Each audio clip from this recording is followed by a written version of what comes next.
Hello, and welcome back to the Needle and the Lens podcast, the show that threads together music, movies, TV. I'm here with my co-host, Kevin.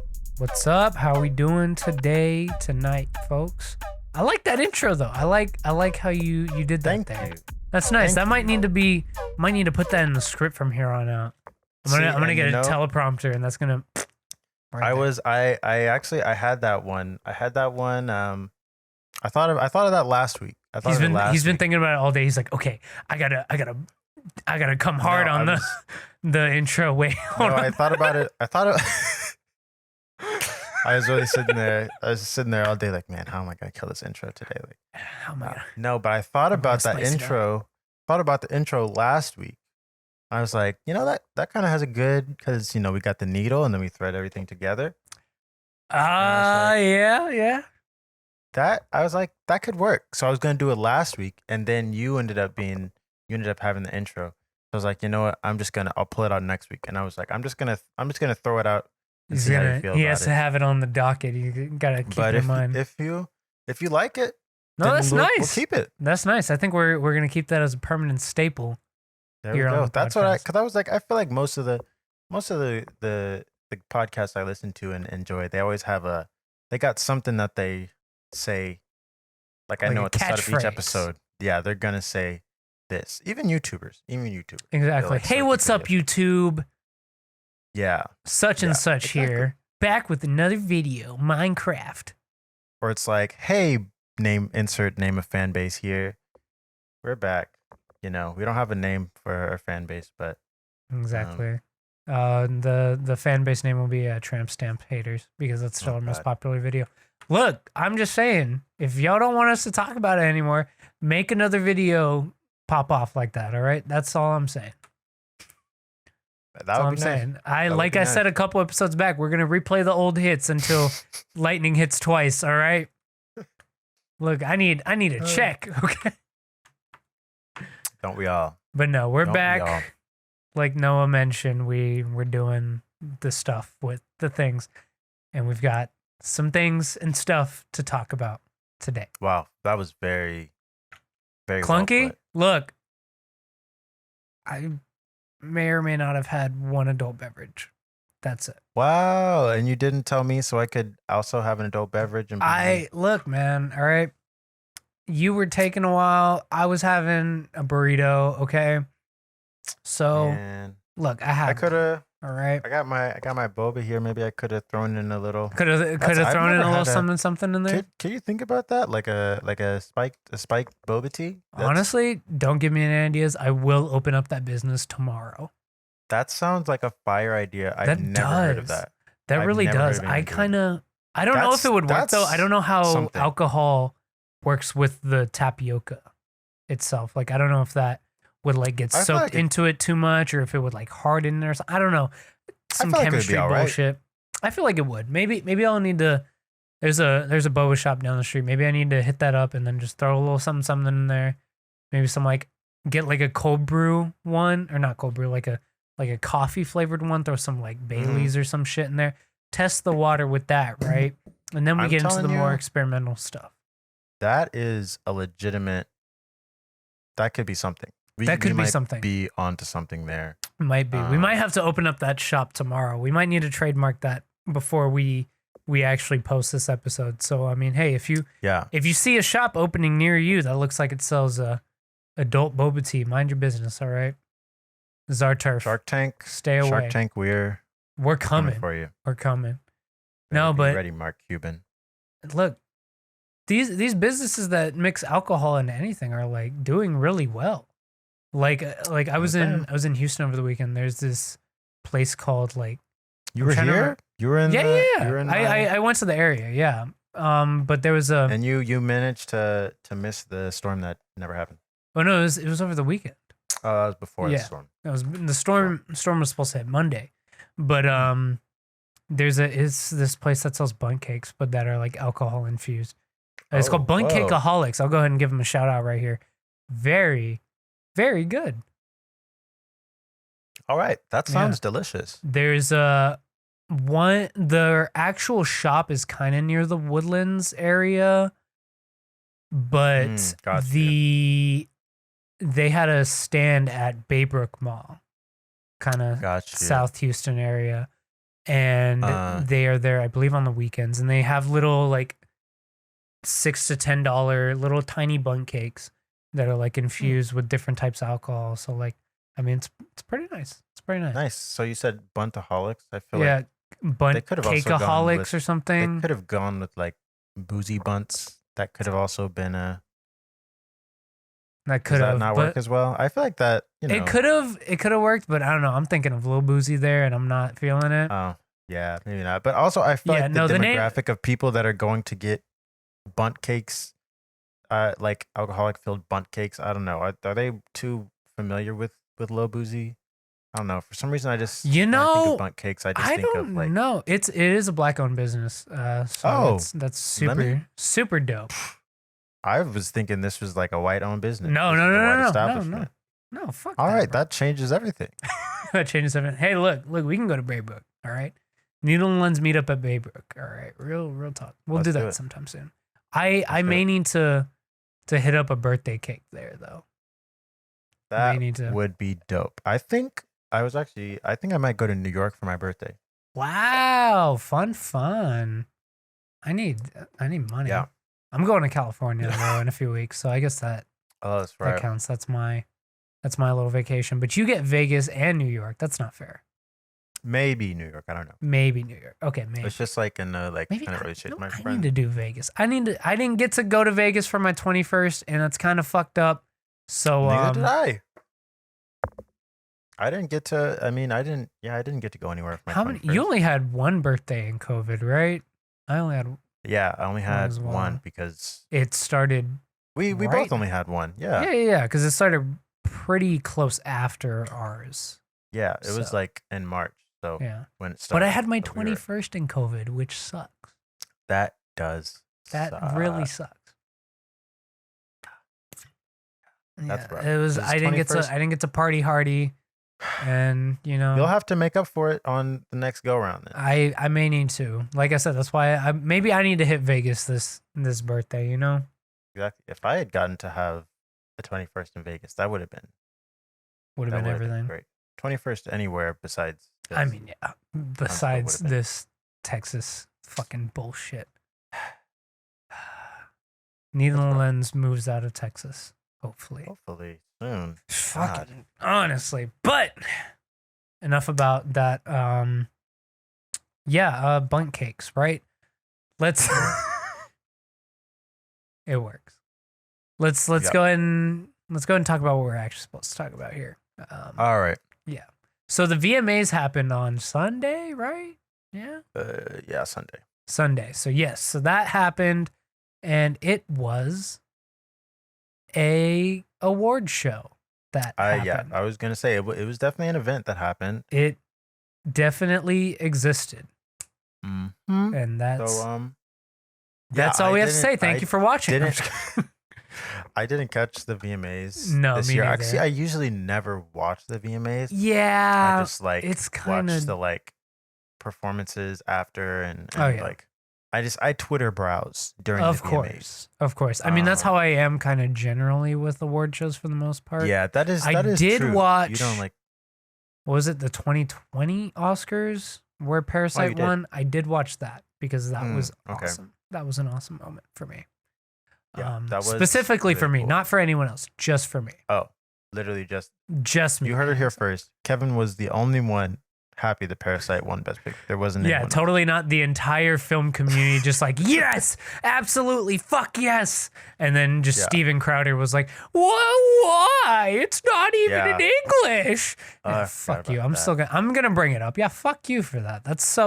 You're stupid. You're stupid. That was we were in such a blissful time. COVID we didn't know what was gonna hit us. Yeah. What a time. What a time to be alive. But now we're here talking about the 2021 VMAs. And from what I saw, there were some decent performances. Oh yeah, no. The bits that I have seen of the Lil Nas X performance were really nice. Yeah. The bits that I've seen of the Normani performances were cool the Normani too. One. Chloe's performance was really dope. Lord have mercy. She is killing it. I'm excited to see her solo career because it's wild. Like she's going off. She's going off now because she's not the one getting the Disney check. So I mean, yeah, she's like, wild. I can do what I want. Because like, this was like pretty, not necessarily shortly after, but like kind of as more of the whole Little Mermaid shit started to ramp up. Like she made her own separate Twitter account. I think that's what it was. Yeah, yeah. They both decided to. Shortly after Ungodly Hour came out, they kind of both made their own separate Twitter accounts, which was good because they are two separate people. It's of course. For the longest time, like Dylan and Cole Sprouse had to share the same Wikipedia page, despite being two separate people with two separate careers at this point. Oh yeah. So it's just like, that should be the same for Chloe and Halle, who I'm not sure if they still share the same Wikipedia page, but I hope they don't. Yeah, I feel like at this point they shouldn't, especially with like kind of this bigger step of being in like the live action Little Mermaid remake. So for sure. So I think that's kind of split that at that point. Yeah. So and I'm happy now, they went ahead and did that. Yeah, and then now Chloe has like her own, or is starting to get more of her own music career, like her individual one. Which like, right? So are we not gonna get another Chloe and Halle project? Please, no, we're definitely getting another Chloe and Halle project. I think people are like, oh my god, Chloe and Halle, like Halle's going solo, and I'm like, I don't think it's that she's like going solo and abandoning Chloe and Halle. Like they're still like at the end of the day, they're sisters. They're not just like friends. No, they are one person. They're like super supportive of each other. Yeah. And everything that they do. And I think the main reason this solo music started happening was because Halle went away to Europe for so long to shoot The Little Mermaid. Like they were shooting that movie for a long time. So Chloe was just like, I mean, obviously she's an artist still, like music's her passion. So she's not just going to stop making music. And so I saw her, she was in the studio with Black and she was, let's go. She was doing her thing. So now she's like, hey, I'm here. I'm going to make music. Halle was off getting her bag with the Little Mermaid thing. And now I think it's like people are like, man, Chloe's really doing her thing. But hey, when the Little Mermaid comes out, y'all, like Halle's doing her thing too. She really is. So is David. David's gonna kill that. He is going to. I need some clipping Sebastian shit. I know we talked about this when it first got announced. Yeah. We were like, yo, the shit's gonna go crazy. The trajectory of David Diggs as an actor versus his trajectory as a musician is really it's much astounding. More. Yeah, it's definitely much more up than his music career, which is sad because he's insanely fucking talented as a musician as well. But I mean, he's doing everything. Like it's Hamilton. Because there are some people that only know him as the Hamilton guy. Yeah. And then they're gonna know him as the guy that voiced the character in Little Mermaid. Exactly. And then no one knows he's the guy rapping about murder and getting eaten by vampire ladies. And he does both beautifully. Exactly. So yeah, definitely happy to see Halle doing her thing. Performance was really dope. Yeah, like you said, Lil Nas X performance was cool with Jack Harlow. Yes. Keep Jack Harlow in jail 2021. Oh yeah. Hey, both of them are. No. Cause you didn't see that clip from it where he, like, it was Lil Nas X and the background dancers. They were out, but Jack Harlow was just still sitting in there. What? And like you had the shot of him like still behind the bars. It was really funny. Oh no, I missed that. It was really funny. I thought that was hilarious. That does sound pretty funny, actually. But yes. But yeah, no, that was. Who else performed?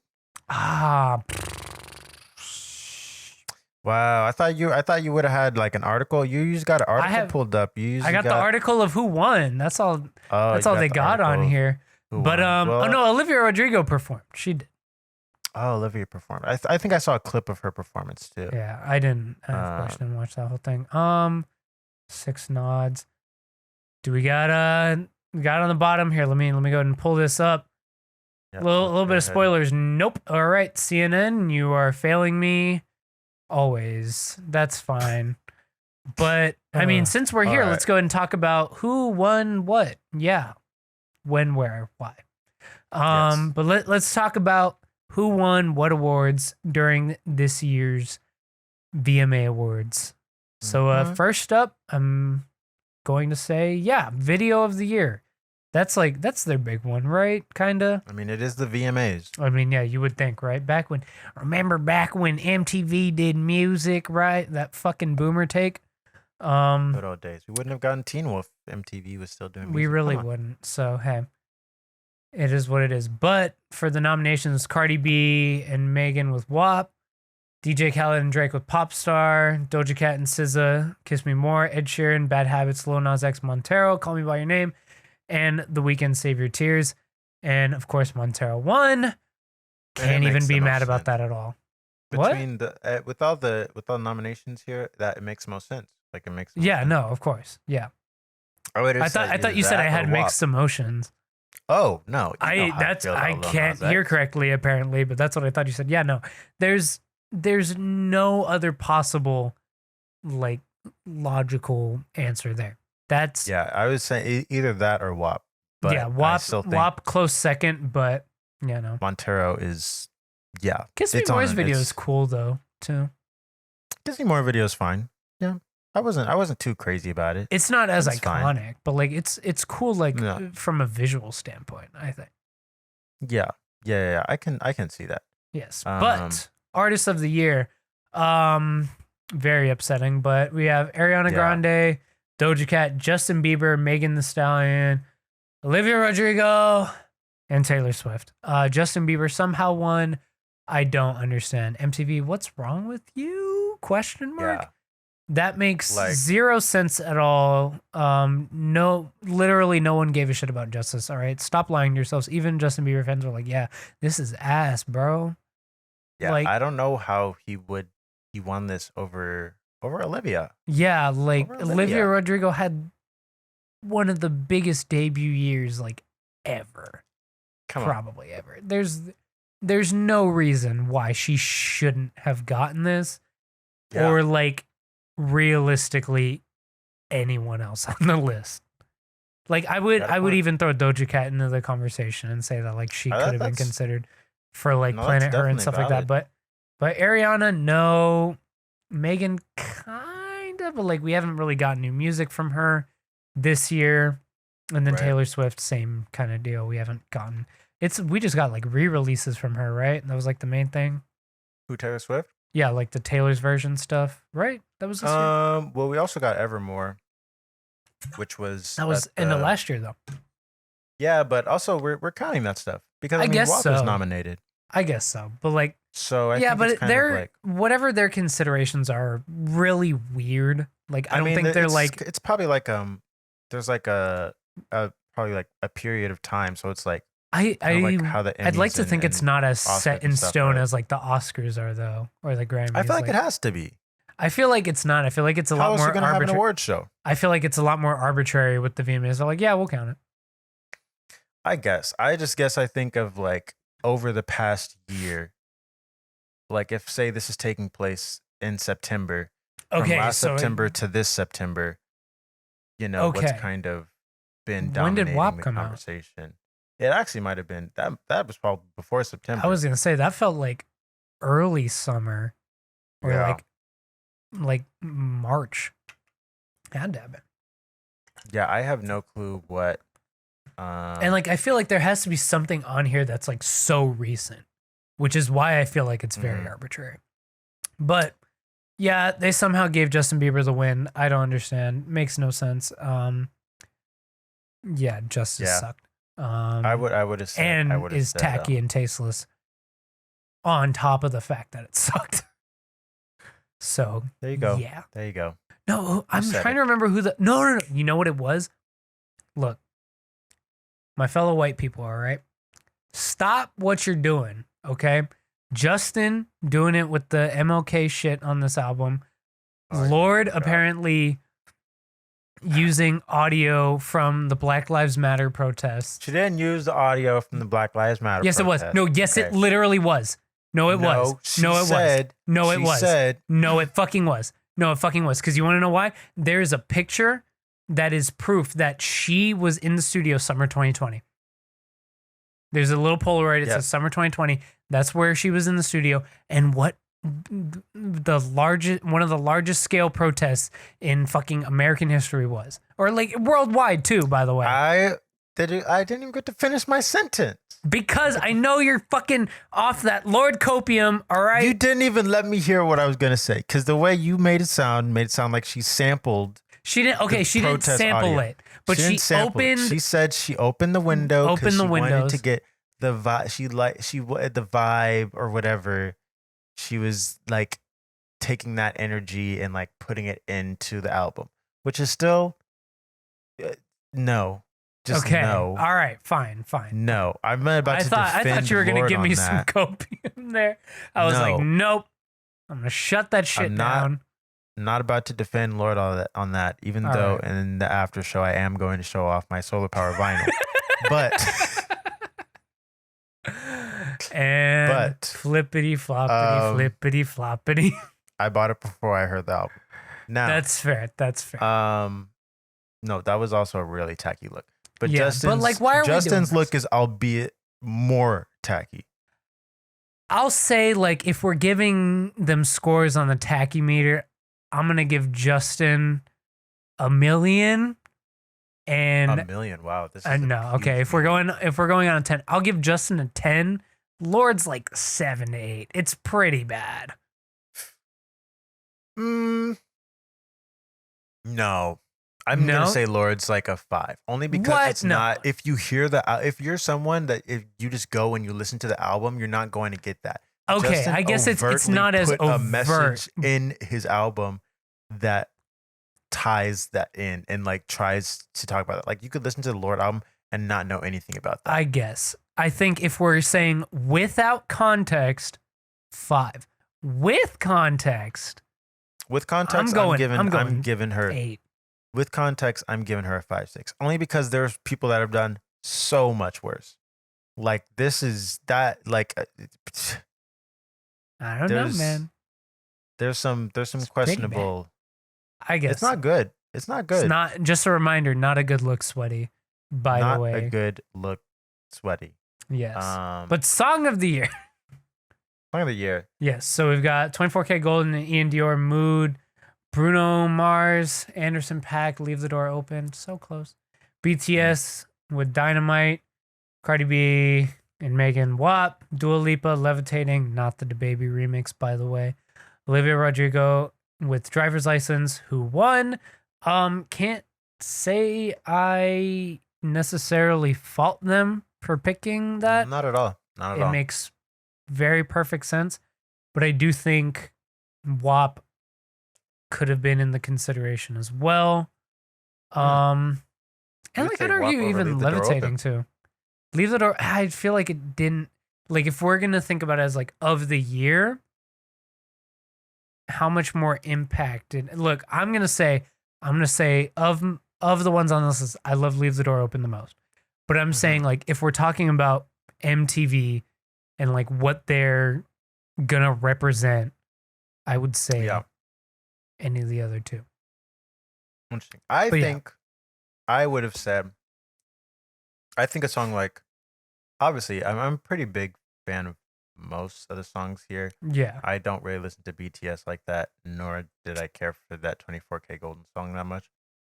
It was a moment though. No, both those songs are huge. I mean, every song on this list is huge. Yeah, no, this is like, there's nothing on here that I'm like, what? What fucking song is that? No. I think if we were choosing song of the year, what feels like song of the year to me, in terms of like conversation and being able to like hear about it, has to be Olivia. Like, really? I feel like the cultural conversation was way more around WAP. And you know why? I think because the cultural conversation. I'll go ahead. Because I was gonna say cultural conversation elevates when conservatives get mad. It's that simple.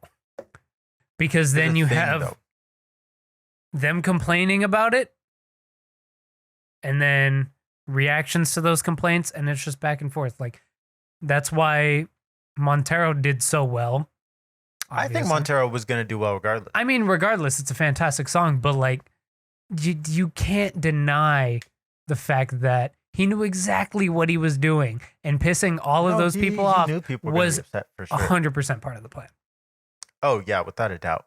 I was just gonna say though, I think the cultural, like WAP's significant kind of was very localized to a specific period in time. Like, I don't know that it had the longevity that I feel like Driver's License had. Really? In terms of the song being everywhere, I feel like Driver's License was inescapable. No. For so long. No. So long. No, there's no way. Yeah. No, because I feel like the hype around Driver's License fell off as soon as the other singles came out. As soon as Deja Vu came out. As soon as Good For You. Good For You took over the conversation. It was big, but you also have to think about, Driver's License was out for a while. I feel like that song came out a little bit. It was tail end of, it was either very beginning of 2021 or tail end of 2020. No, it was definitely this year. But I don't know. I feel like that song rode its success for quite a long time. And it then did, but I don't know. Out. I feel like it definitely was it was definitely number one for longer than WAP was. I guess. I don't know. It was a huge song, dude. It was. It's close. It broke so many records. It broke so many records. It did. But like, I don't know. From my perspective, it feels like other tracks off that record dominated the conversation more, or I think WAP maybe dominated the conversation more, but I feel like Driver's License, in terms of actual like listening and like actual like where you're hearing this song all the time, not no mysterious shit. Yeah, exactly. You would hear it at the barbershop, okay? Hey, they play Driver's License at the barbershop?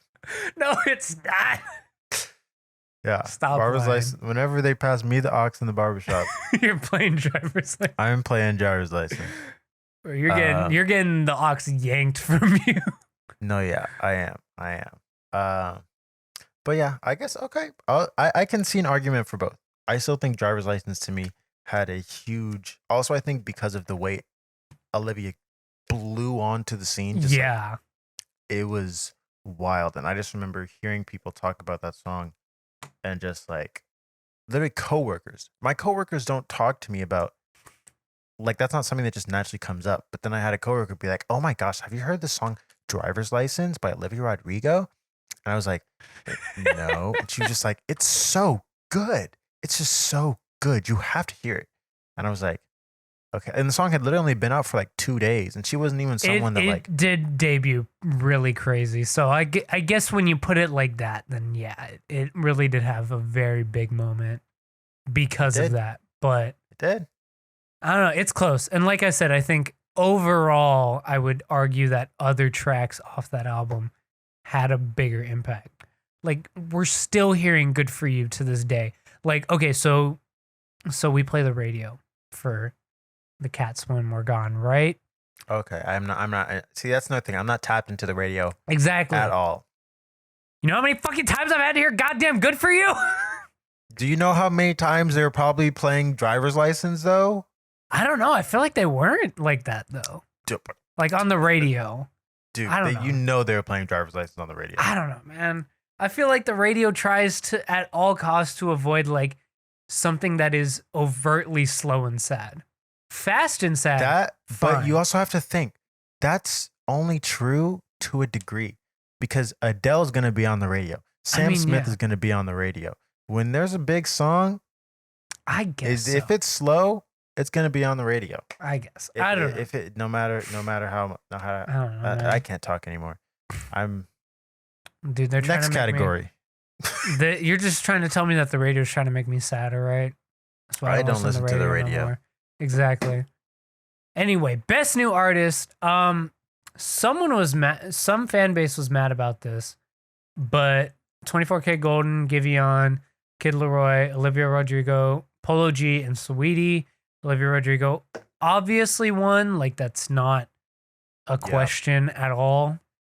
But some fan base was upset about it. I don't remember which fan base.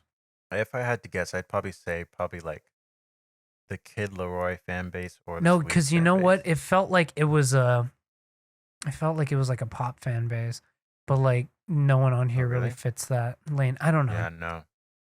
I don't know, but some fan base was mad about it on Twitter. Literally, it's the only one that makes sense. But I will argue that any of these other picks, aside from Olivia, aren't terrible picks either.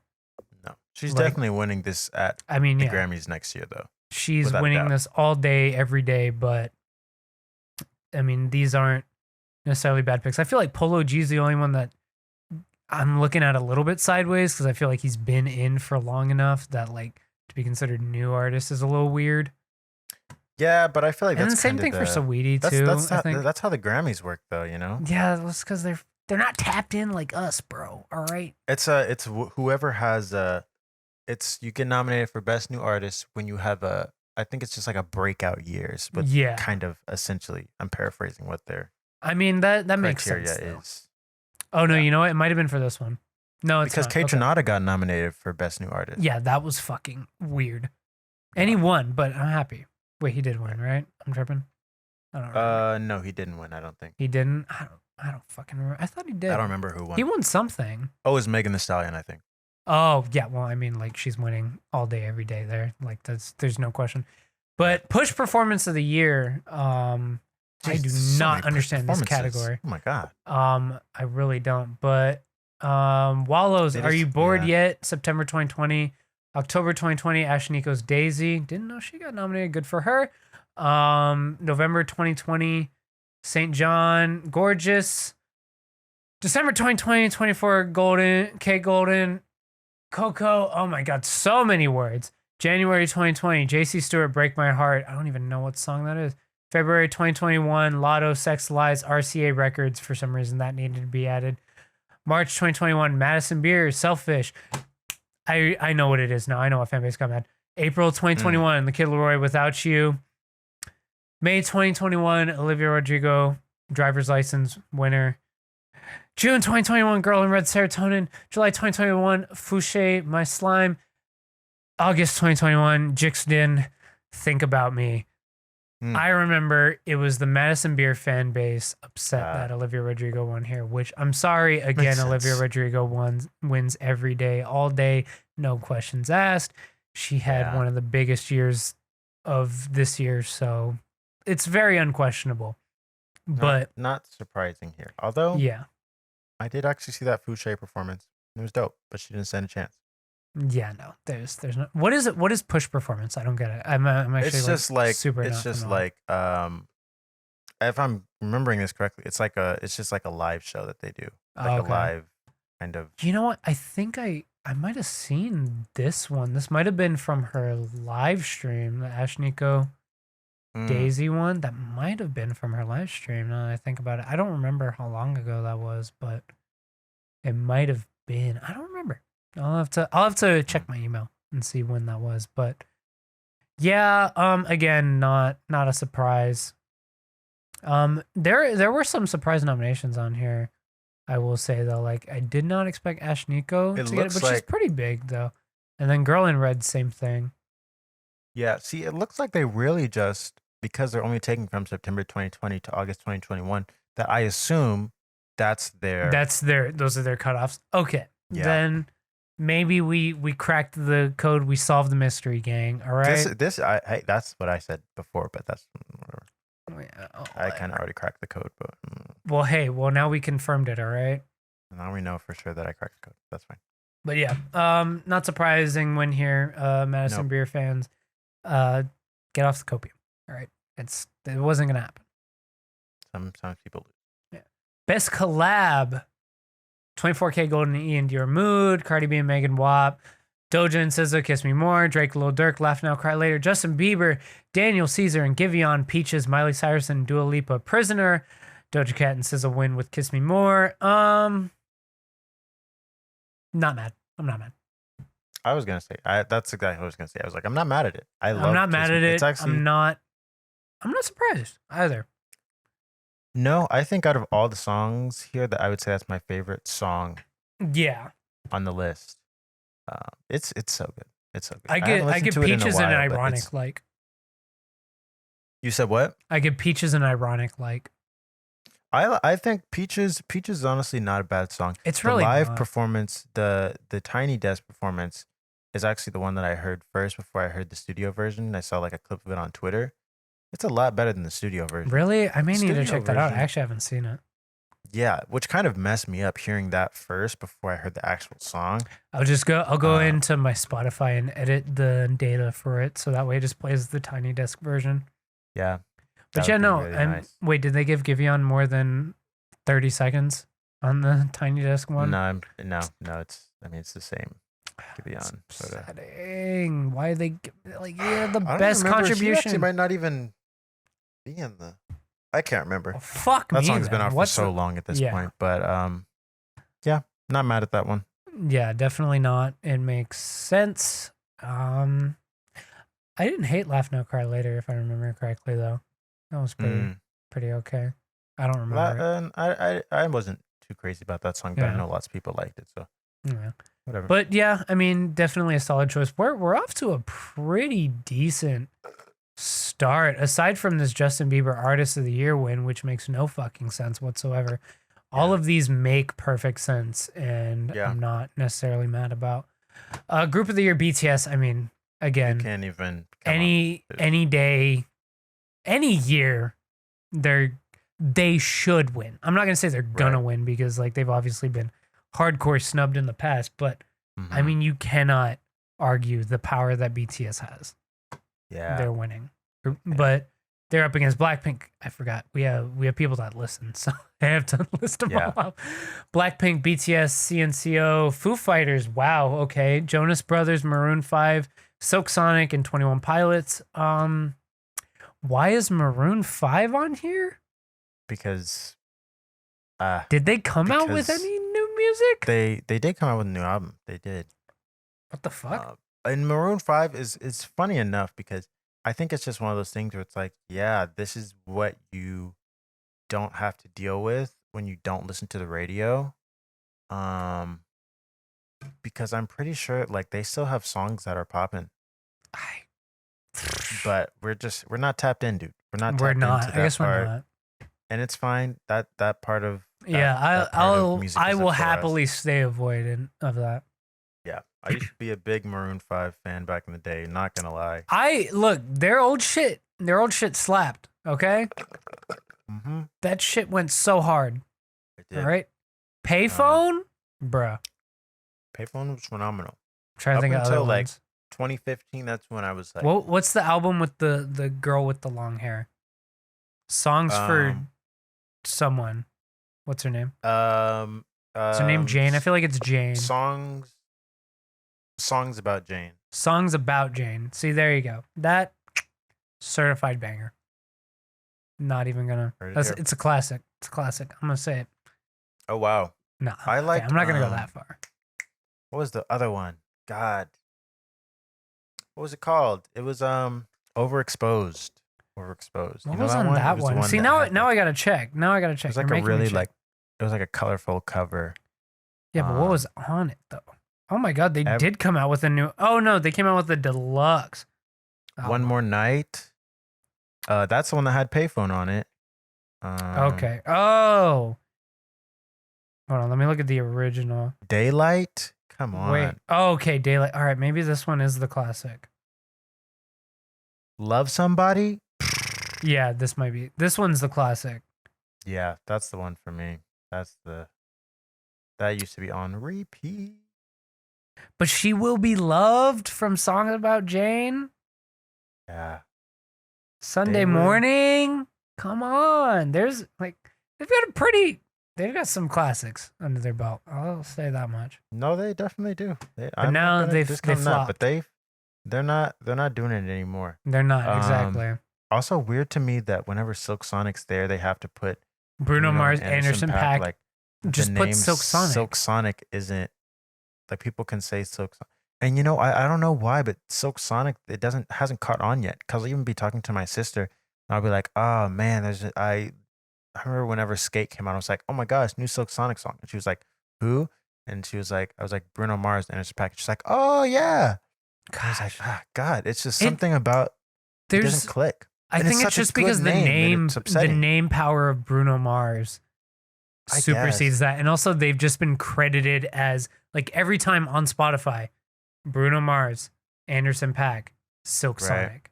So that's probably why if they were credited as Silk Sonic first, I feel like it would have caught on a little bit more.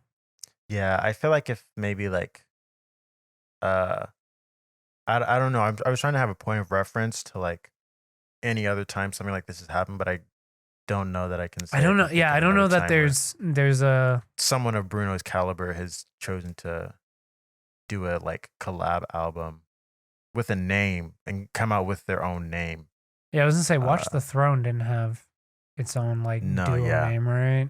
It was just Kanye and Jay-Z. So yeah, usually when people do albums like that, they don't come up with a name unless it's like, well, Kids See Ghosts. Kids See Ghosts. But even when you say Kids See Ghosts, people probably are just like, what? Yeah, but like I don't think that was ever credited as Kid Cudi and Kanye, or maybe it was, but like it was Kids See Ghosts first. I want to say. You might be right about that. We'll fact check that later. We're gonna move on to Best Pop. Ariana Grande positions Billie Eilish, Therefore I Am, BTS Butter, Harry Styles, Treat People with Kindness, Justin Bieber, Daniel Caesar, Giveon with Peaches, Olivia Rodrigo, Good For You, Shawn Mendes, Wonder, I forgot that happened, and Taylor Swift, Willow. Peaches was the winner. I would have given it to Good For You. But yeah, but not necessarily mad about the pick per se. Yeah, it makes sense. I mean, between those, I feel like those two were probably the two biggest runners. Yeah. And yeah, I can't say that going with either of them would have been a bad choice. I do prefer Good For You as a song, but I mean, Olivia went home with more than. Yeah, I don't think she's hurting for any extra VMAs here. So yeah, and I guess we can give she was able to. That this is like the first. This is the first one we're seeing from Justin besides Best Artist. So yeah, surprising that Olivia cleaned up the way she did and then still didn't get here. Which is like, I guess makes sense because I feel like if they would have put Driver's License, if that would have gotten the nom here, then I feel like it washes Peaches just probably based on how the VMAs have been going. So very interesting that they went for Good For You, but I guess like since Driver's License isn't as poppy and happy and danceable, you know? Yeah, I get you. But hey, it is what it is. Not necessarily too mad about it. Not at all. Dude, it is a solid enough song, but I agree. Best hip hop: Cardi B and Megan WAP, Drake and Lil Durk, Laugh Now Cry Later, Lil Baby and Megan On Me remix, Moneybagg Yo, Said Some, Polo G Rap Star, Travis Scott, Young Thug, and MIA Franchise. What? I'm not with it. Yeah, I'm not with it. Not. And as much as I do like Travis and Young Thug and MIA, but that song just didn't. I don't think it had just off before we even talk about the song itself. Like I don't think it had the impact. Yeah, I don't of the other songs recall anyone ever talking about that song. Aside from like, yo, it's the McDonald's song. Yeah, it kind of came and went. Yeah, it really did. If we're gonna give it to anyone, I would say Cardi and Megan. But yeah, like I would have chosen Cardi and Megan. I would have chosen Laugh Not Cry Later, or even Polo G Rap Star. That was he had a moment with that song. I think he really that song went number one. I want to say he's got like some surprising. I want to say that song might have. I don't know about this. I'm not sure about this, but it might have been the song that finally knocked Driver's License off the number one. Let's find out. Or maybe it was vice versa. Let's find out. Polo G Billboard. Rap Star peaked at number 3. Wow. Oh, it never got to number one. Never mind. Wrong. We're liars, I guess. Anyway, I guess we were wrong. It must have been. I feel like there was some overlap between him and Olivia somewhere. That was in April, so it might have come really close. Yeah. But I mean, he had a big moment with that, and Franchise really just did. Yeah. I don't think it was that great of a song. I think it was. Yeah, it was just fine. I mean, Travis, generally speaking, doesn't have the best singles. Yeah. So. He really doesn't, does he? Fuck. No, he doesn't. He just doesn't know how to all pick. His best stuff is he's definitely an album artist. Like yeah, which is surprising because like nowadays it's like for someone of his level, caliber, it's usually like they're usually singles artists because it's like okay, right, this is the shit that is gonna go on the radio, you know? Yeah, which is I mean it's admirable. It's just like man, when you do drop a single, like it's that like, shit does not hit. It doesn't like. Fuck, man. Like Highest in the Room is okay. Yeah. Yeah. It's always just like I'd even argue like Butterfly Effect is like one of the weaker ones off of Astroworld. Yeah. Like it was cool when it came out like 2 years before the album came out. But it's not. But when you put it in the context of the album, it's like, dude, the rest of this is just so much better. What? Yeah, and what I mean, I doing? think when he's got like the singles that he does when he's like really starting to actually promote the album, like because Butterfly Effect came out so far ahead of Astroworld, so I don't even count that as like a lead single because Astroworld didn't even technically have a lead single. When he does, I don't think anything else came out. When he does finally do a lead single to the album, like Goosebumps, or was it 3500? You know, you get or Antidote, you know, like when he starts actually doing actual album cuts, then you know we get the good stuff. But when he just does little loosies, it's just not it. So I probably would have gone with WAP here. Yeah, I would agree. Or it would have been cool to honestly see Polo G win. Yeah, that definitely would have been cool too. I mean, like I feel like he's not getting a ton of recognition outside of this on here, so I mean, it would have been nice to see that. I can get down with some Polo G, but let's talk about best rock real quick. Evanescence. Sorry, I just saw the winner. I was gonna say we got a John Mayer hater here. Yeah. Evanescence, Use My Voice. Foo Fighters, Shame, Shame. John Mayer, Last Train Home, who won, by the way.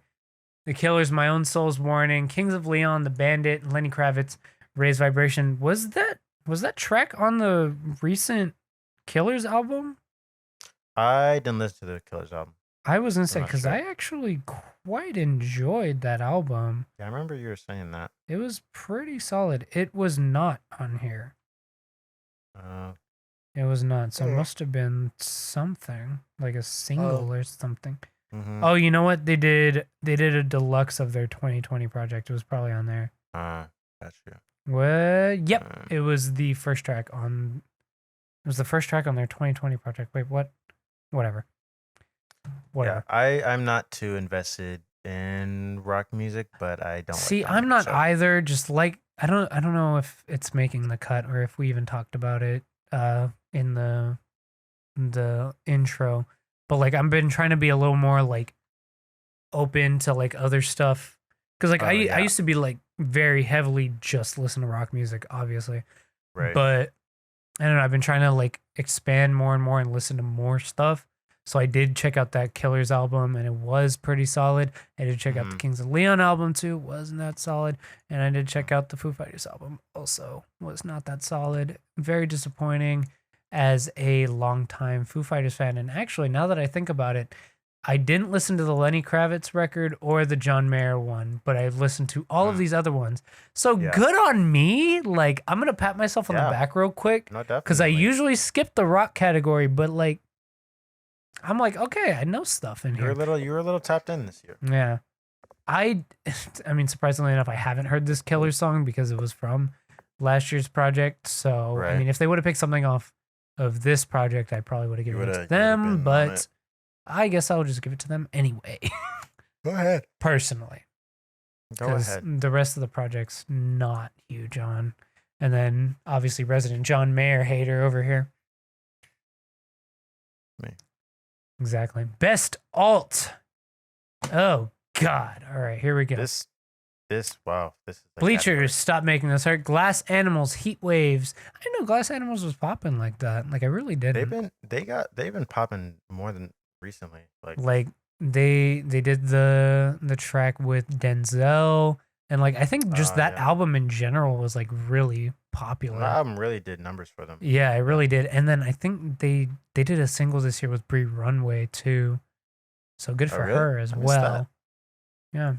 But Imagine Dragons, Follow You, MGK, and Black Bear, My Ex's Best Friend, which won, unfortunately. 21 Pilots, Shy Away, and Willow with Travis Barker, Transparent Soul. I'm gonna argue that I'm a little surprised that they didn't give it to Willow because like I feel like that song was everywhere. Yeah. And I have not heard this Machine Gun Kelly song, and I don't like Machine Gun Kelly particularly. So, I'm pretty much never gonna vote for him. And also, Black Bear had a terrible, terrible EP this year too. Yeah, so. I generally just I haven't ever really liked Black Bear's music. Yeah. That reminds me of fucking when they were doing the college show on campus and like they were trying to like get and like, oh, who should we try to get vote on? Oh my God. Who you want below? And all the fucking white people were like, oh, get someone like Black Bear or Post Malone. And it's like, stop. The fact that they thought they could get Post Malone is that's insane to me. Like Post Malone, I wouldn't be mad about because especially if it's a heavily discounted I wouldn't be show. mad about. I wouldn't be mad about that at all. I would have gone to the show. Exactly. But like, you think we're getting Post Malone? You're crazy. No way. There's two types of white people in the situation. There's the ones who are like, oh, get someone like Black Bear, or they get some like random ass fucking country or rock artist, which it's like, all right, look, come on. When you go to a public school, you get someone from the most popular genre of music because you want to appeal to the largest demographic of people. It's just, you just got to play on the safe side. Exactly. So right now, that's getting a hip hop artist, plain and simple. And they did. Exactly. And they did. And the other one is the lyrical, spiritual miracle ones who are like, oh, these guys are all trash. Get someone real like J. Cole. And it's like, y'all have to shut the fuck up. Really, your expectations. Yeah, like simply too high. This is a bumfuck ass school. College shows. I was gonna say this is a bumfuck ass school. I'm sorry. No shade to T-Pain, by the way. T-Pain, love him. Very Gunna. Yeah. No, very, very glad that I mean he's doing these shows. Obviously, like his music career hasn't been nearly as great lately. You know, has to do with a bunch of different things. But I mean, love him, always have, always will. Fantastic guy, fantastic performer, fantastic Twitch streamer. By the way, so much fun watching his Twitch streams. Interesting. So much fun. I've only seen a couple of them. And he seems like he's having so much fun with it. So very happy. Yeah. I will always push for that because like he's having the time of his fucking life. So as he should. Great on that. But yeah, I probably would have given it to Willow.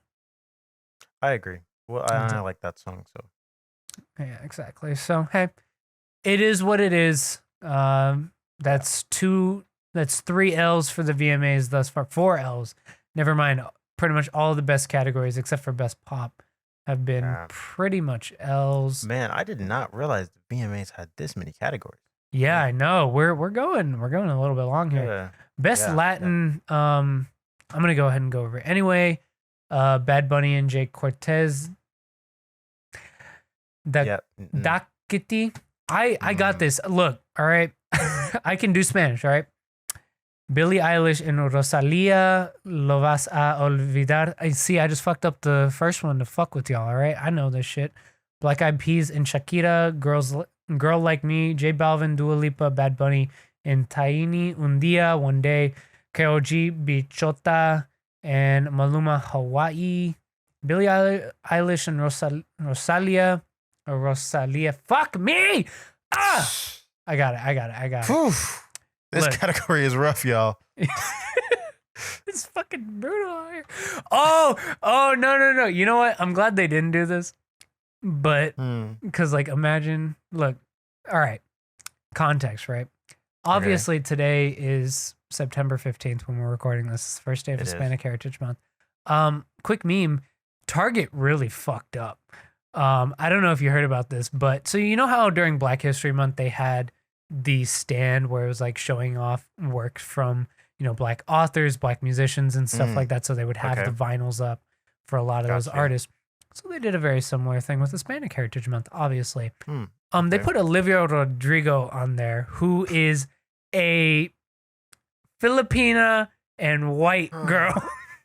Wow. So Target, you're kind of fucked up there. God. It's funny. I'm not gonna lie and say I don't understand why they did it, because at the end of the day, before I knew she was Filipina, I thought she was Latina in some way. Yeah. So, but then I did my research, right? Like a multi-billion-dollar corporation should do. God, would have been funny if she was in this category and she won, by the way. I thought that would have been really But yeah, I mean, Rosalia's been making a lot of fucking noise, so yeah. Definitely, as much as I haven't been super invested into Latin music in general, I can't say that this is a bad pick because it makes a lot of sense. Like I said, she's been making a ton of noise.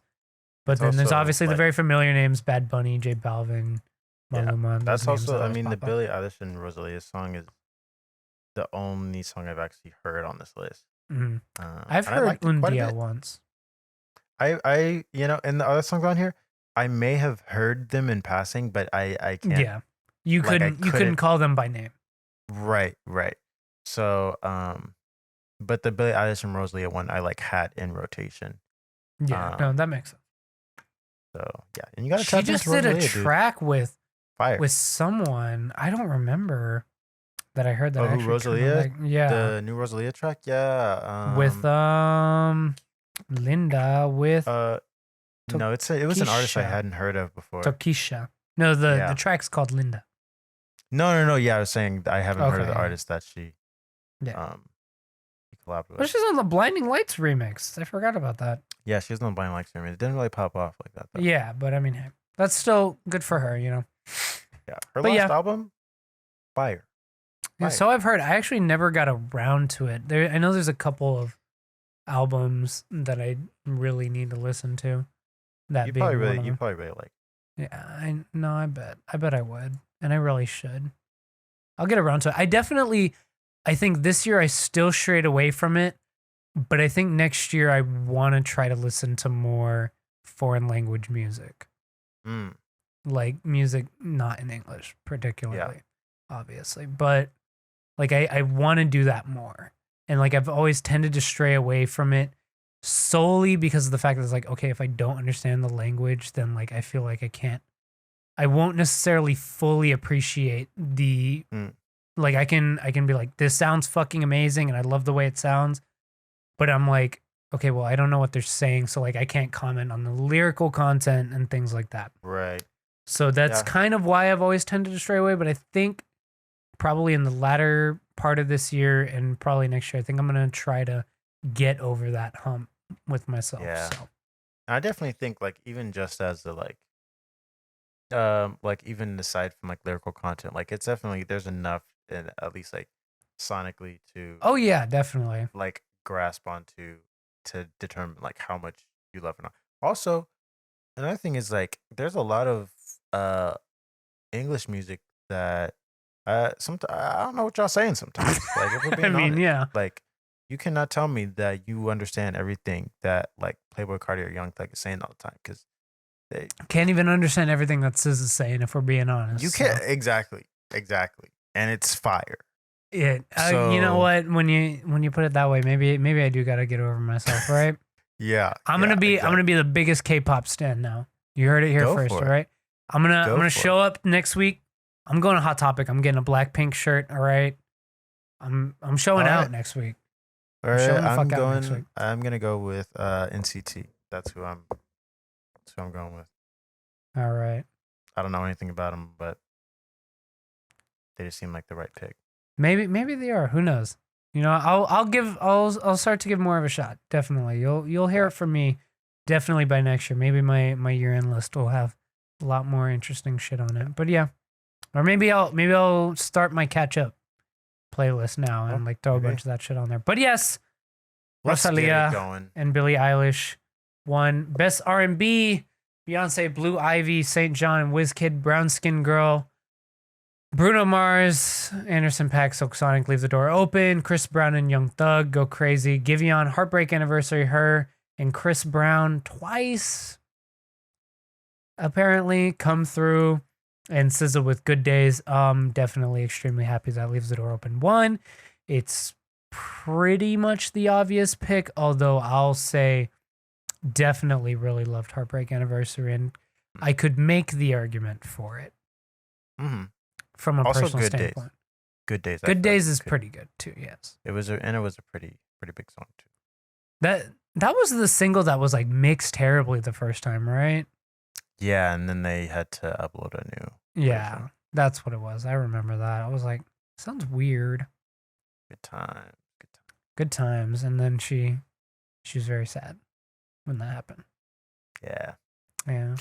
But yep, I agree with this category. Yeah, no, this is a dub on the VMAs part. So sure. Yeah, can't complain. And again, like I said, I could make the argument for actually, I can't complain that Chris Brown is nominated twice, but you know, hey, it's what it is, I suppose. I'm not even gonna go into it. We're just gonna go to the next category. We're not gonna get into it, yeah. But best K-pop. Go ahead, because you seem like you really wanna, like you're really prepared. G Idol. I'm so sorry. Please don't fucking come for me. But holy shit, I don't know, because it's G in a parentheses, I, and then DLE. So I'm gonna say G Idol. That makes sense to me. Please feel free in the comments to let me know how fucking stupid I sound. All right, I want to know. But Dum-Dee, Blackpink and Selena Gomez, Ice Cream. I know this song because it's in Just Dance 2021.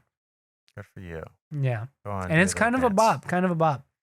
I probably would actually give it over the next one, BTS Butter. Did not like that one all that much, but it did win. Monsta X Gambler. I've heard a lot of good things about Monsta X, so I might have to check them out. 17 Ready to Love, twice alcohol free. I am not alcohol free, so I'm going to disagree with that one wholeheartedly. We're going to smack that one down. But I mean, considering the only two that I've heard are Ice Cream and Butter, weird that they're both food names, interestingly enough. But yeah, I would have given it to Ice Cream, but I mean, I guess it makes sense that BTS wins, obviously, because BTS wins all day, any day of the week. In the K-pop category, they're the biggest K-pop group in the world. So there you go. I have nothing to say on this category. I'm not invested. Exactly. Video for Good. I'm trying to figure out what this category is because some of these I'm like, what? Video for Good. Yes. So Billie Eilish, Your Power, which won. Demi Lovato, Dancing with the Devil, Her, Fight for You.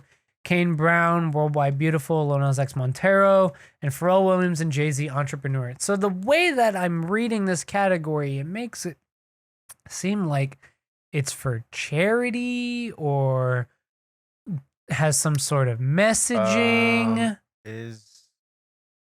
Or like some sort of positive messaging. Okay, yeah. It's also, I guess, called Best Video with a Social Message. Oh, okay. What kind? I guess I was like, what kind of social message does Montero have? But I guess like, be gay. Just be gay. It was hey. I mean, to say. Hey, look, Lil Boozy is not happy about it. So I guess it is social. Anything that pisses off Lil Boozy has good social commentary. There you go. Yeah, interesting. Oh wait, did you already read out the nominees or no? Yeah, I did.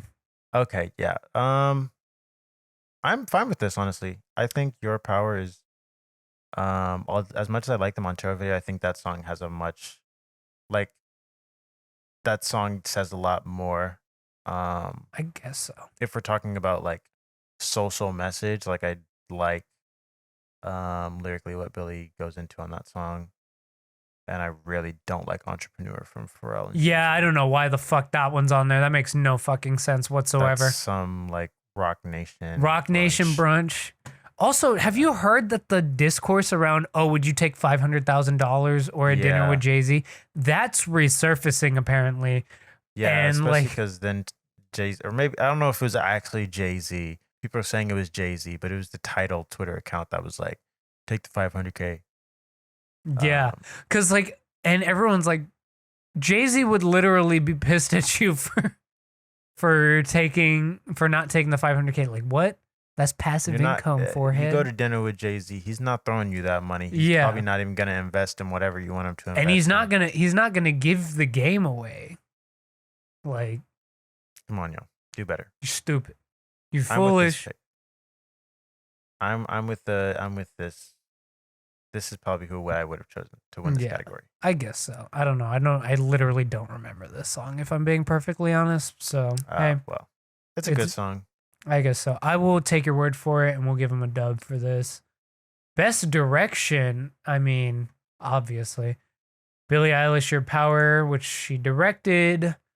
DJ Khaled, Drake, Popstar with Justin Bieber, directed by Julian Christian Lutz, a.k.a. Director X. Lil Nas X, Montero, directed by Lil Nas X and Tanu Miuno. Taylor Swift, Willow, directed by Taylor Swift.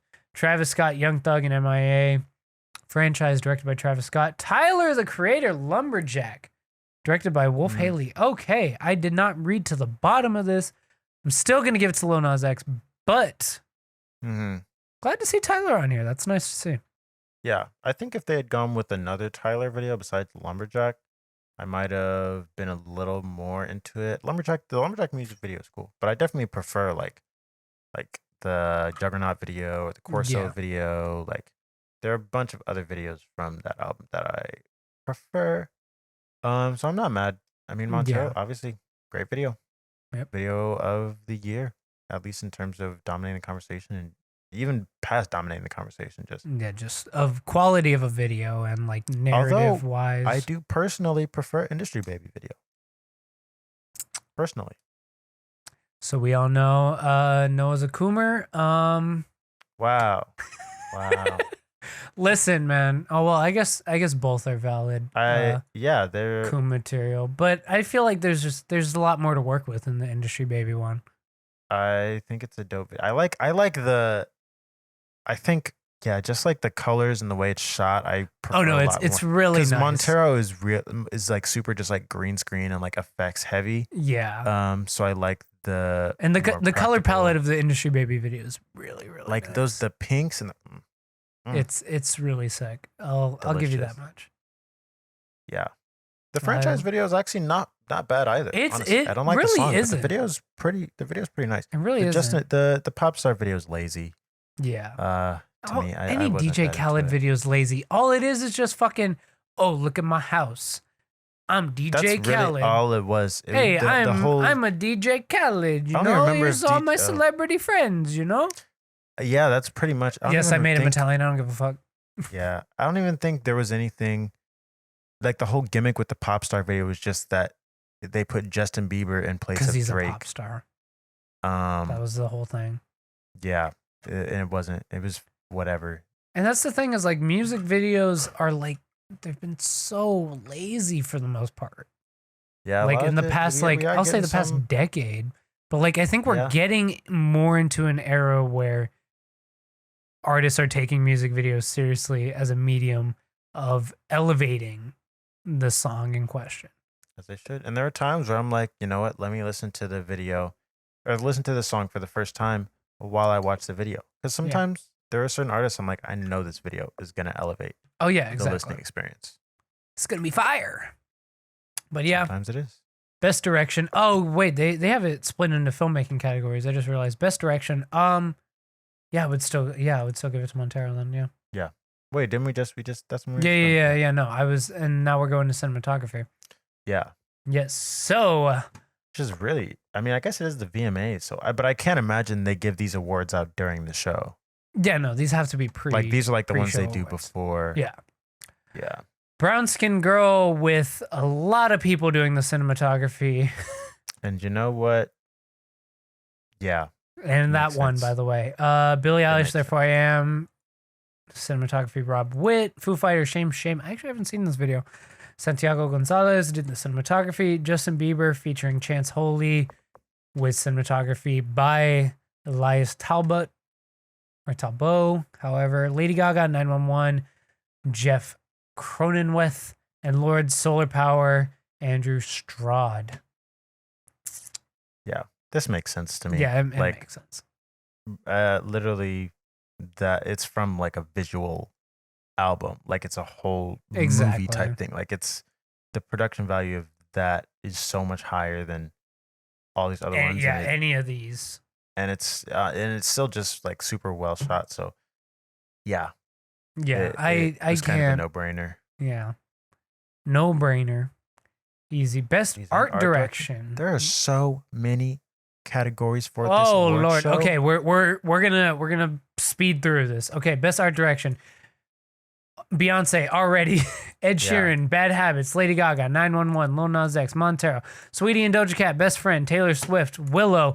Sweetie and Doja Cat won with Best Friend. Interestingly enough, I can't say I remember the video like that. The video, I don't think it was anything particularly special, and I love that song, but I don't remember it being anything particularly more interesting than, say, like Montero. Yeah, I was gonna say, I mean, Montero's right there, by the way. But also, I just realized, very interestingly enough, that the CNN website uses double dashes instead of an M dash. But hey, I'm not telling you how to run your website. That's all you. That's all you, I guess. But yeah, I'm gonna give this one an L, just because. Yeah. Because it feels like it wasn't the right pick. But hey, I mean, Sweetie comes home with something at least. So hey, best visual effects: Bella Poarch, Build a Bitch. I'm not reading these fucking visual effects names. Coldplay, Higher Power, Doja Cat, and The Weeknd. You write. Have you noticed? There's a couple with a lot of visual effects ones. Yeah. And then Glass Animals with Tangerine. Oh wait, shit. There's more. Haha, I think bold. Lil Nas X with Montero, and then Pink with All I Know So Far.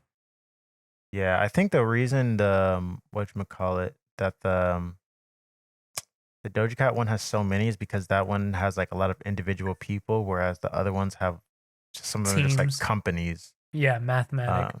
Yeah. Which is, I mean, it's fine. I mean, I don't really think I saw any of these other ones, so. Yeah, I would. I mean, like, it's just pretty easily going to Lil Nas X in terms of visual effects in that video. They're insane. But also, like, very surprised Bella Poarch got a nomination. She's getting taken a lot more seriously now. Yeah. So, I mean, hey, not the biggest fan of some of the stuff she has done in the past, but, yeah. Best choreography, Ariana Grande, 34 plus 35, BTS Butter, Ed Sheeran, Bad Habits. Why does this dog shit song keep getting nominated? Holy fuck. Foo Fighters, Shame. Harry Styles, Treat People with Kindness, and Marshmello and Halsey, Be Kind. Funny, Treat People with Kindness and Be Kind right next to each other. But Harry Styles wins. Did not see these videos. So I have seen. I'm honestly okay with Harry Styles winning. Song, can't stand it. Music video though has Phoebe Waller-Bridge. And they both do a little dance sort of thing. So hey, do a little dancey dance. I'm not mad shit, I can't say that anymore. What, dancey dance? Yeah, I forgot. What's that? That was a DaBaby song, no? Was it? I'm not tripping. I'm not tapped in. I'm not tapped into to that. It is a DaBaby song. It is a DaBaby song. I can't say that. I mean, I haven't said that one in a while, but yeah. Oh well. Cancel me, I guess. But yeah, I mean, I don't know any better, so I'll give it to Harry Styles there. Best editing. This is my turf right here. Silk Sonic, Leave the Door Open. BTS, Butter. Drake, What's Next? Harry Styles, Treat People's Kindness. Justin Bieber, Peaches. Miley Cyrus and Dua Lipa, Prisoner. I mean, the editing of Leave the Door Open is really fucking smooth. So yeah, that music video is. It's so like, and it's so simple, but like it is, but just the like execution. The shots, like how they go into one another. The cuts. It's so. That's smooth. what I was gonna say. The way they cut, like the cuts in that video. Yeah. Delicious. No questions asked. Absolutely no questions asked. That is like the way they cut whenever Anderson's doing his verse, and they just like cut from each when he's up here. Yeah. He's like down here. It's like it's just like it's so good. It's such a good fucking video. Great. I'm not mad at it. So I mean, honestly, looking at it, we had. I'm trying to look at how many categories we gave L's to. Best art direction. You know, I'll say like the VMAs weren't terrible, I guess. No, they weren't terrible. I didn't watch. I mean, I can't speak to what the actual show itself was like. But the awards that were given out, aside from a decent couple of them, weren't bad. I will argue that much. I would agree. We talked about the VMAs for a very long time. Yes, we did. I did not anticipate that. Let's just get the other whatever the fuck out of the way. Let's get the elephant out of the room, right? God. I don't even want to talk about it. I don't want to get hate mobbed. Let's talk about Nicki Minaj. Let's talk about Nicki Minaj. Okay, so the Met Gala happened on Monday, right? Yes. That happened. I don't even. You talk about it. No, you tell the people what happened. Here's what I have to say about the Nicki Minaj situation. So Nicki Minaj has been, kind of in the conversation for the past couple of weeks or so for a number of reasons. Right now, she's in the conversations because of her comments on the vaccine, being vaccinated. And she is in the anti-vax camp right now, as it seems. Yes. She's gone on Twitter just making some uneducated comments. And less than savory takes. Yes, less than savory takes. And you know, it's just one of those things where it's like Nicki Minaj, I feel like she's beloved in her own right. Yes. For many a reason. And not to say that she doesn't have like a reason to be she can be criticized for. Well, no, not even that. It's just that, I mean, there's obviously a lot. Yeah. But, yeah. And I'm saying it's not to say that there's not valid reason that she should be revered in a lot of respects. Oh, like, I for think sure. Obviously, like, in terms of earned that. Yeah. Without a doubt.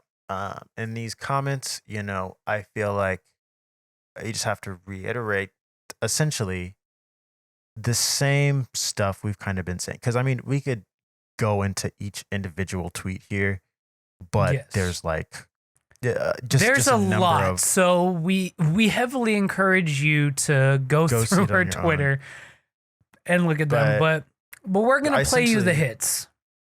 Yeah, we're gonna play you the hits. So this is the first one that kind of really took off. So she didn't go to the Met Gala. Tragic. She didn't. Very tragic. But yeah, she tweets out that they want you to get vaccinated for the Met. If I get vaccinated, it won't be for the Met. It'll be once I feel I've done enough research. I'm working on that now. In the meantime, my loves, be safe. Wear the mask with 2 strings that grips your head and face, not that loose one. Now, I will say this is an extremely non-answer point.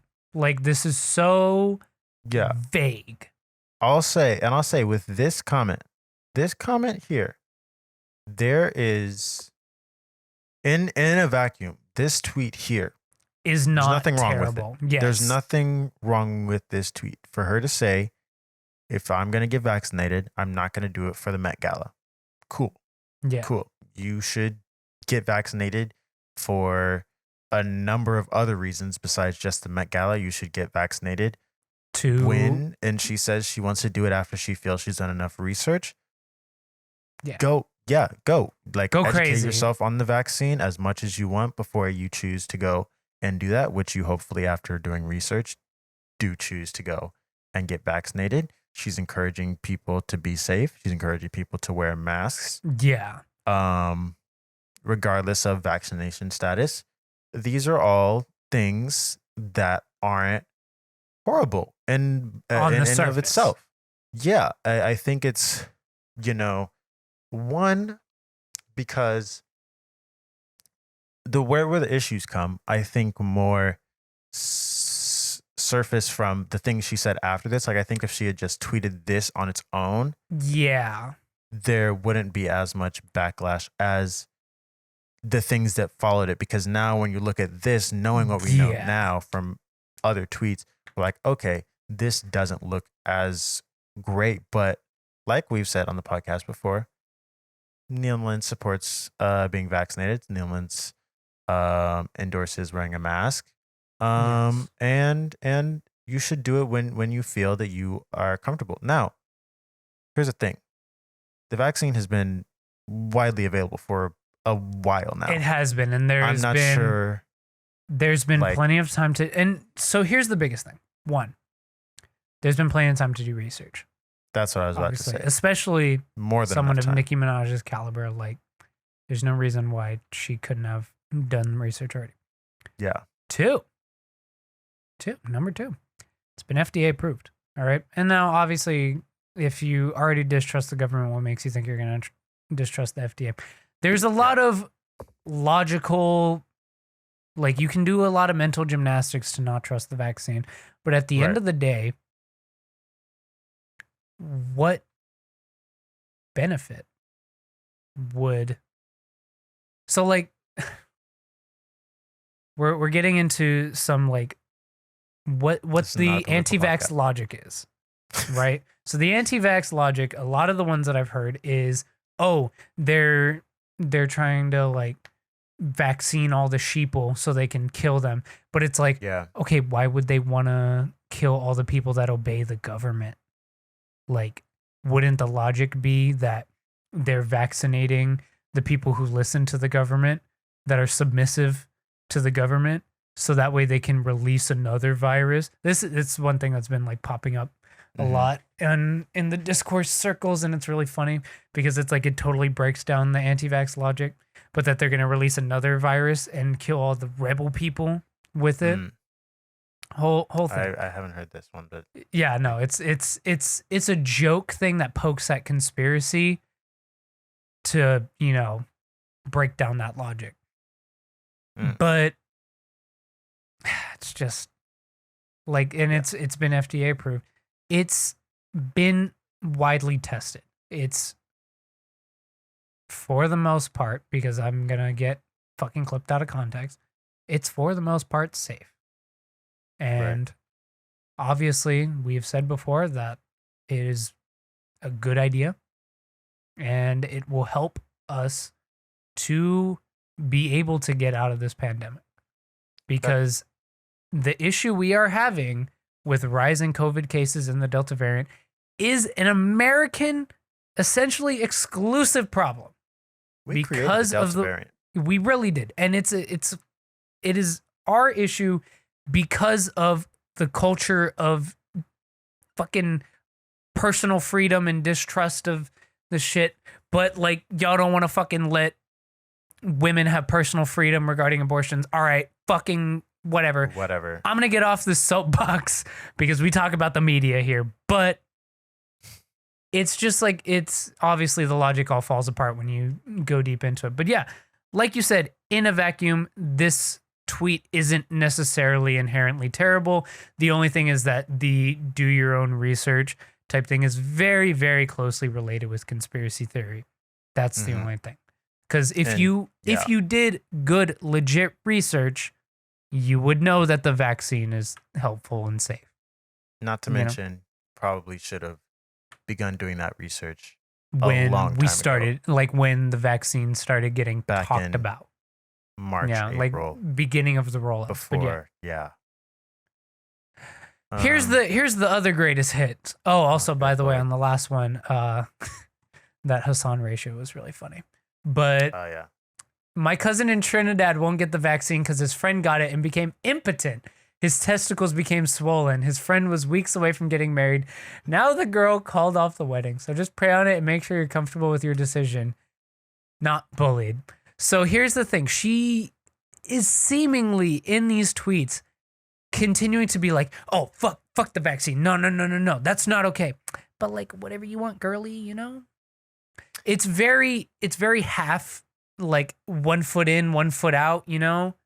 Yeah. It's like trying to not be completely dedicated to the anti-vax logic, but also still spewing it. And also this person who says it's giving WhatsApp.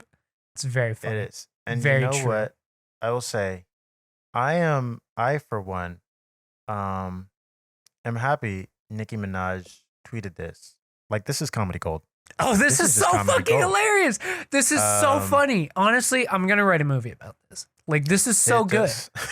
This is so perfect. Like, this man gets a fucking STI and blames it on the vaccine. Come on.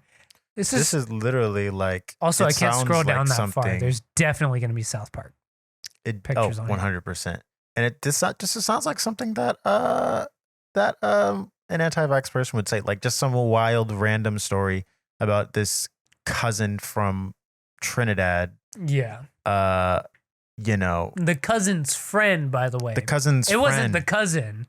It was the cousin's friend. And also, she's shifting the blame onto him, saying, oh, my cousin won't get the vaccine because his friend. Not I won't get the vaccine because my cousin's friend. So I'm not sure exactly who this is a warning to, whether this is a warning towards men to, be warned that, your testicles may become swollen. Maybe this fucking is huge after the vaccine. Warning to women getting married to men that have chosen to get the vaccine. Yeah, because you may be marrying a man with massive balls. And he might become impotent just after a fair warning, okay? And if if that's something that scares you, then don't do it. Yeah, exactly. Don't go down that path. If you find out he's vaxxed, kick him to the trash. All right.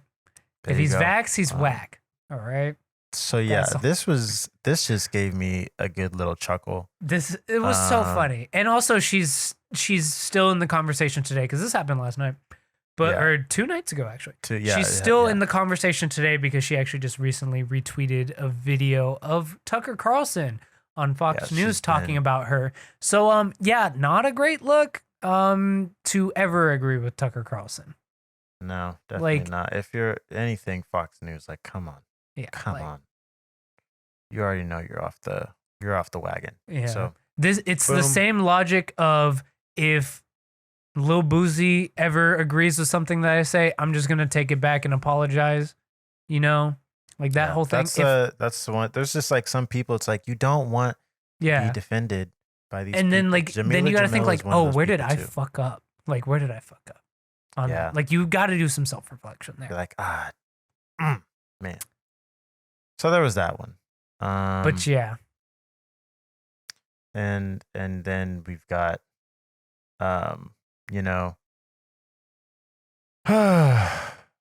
of this stuff I haven't even. I'm just now seeing, at least with this Tucker Carlson stuff.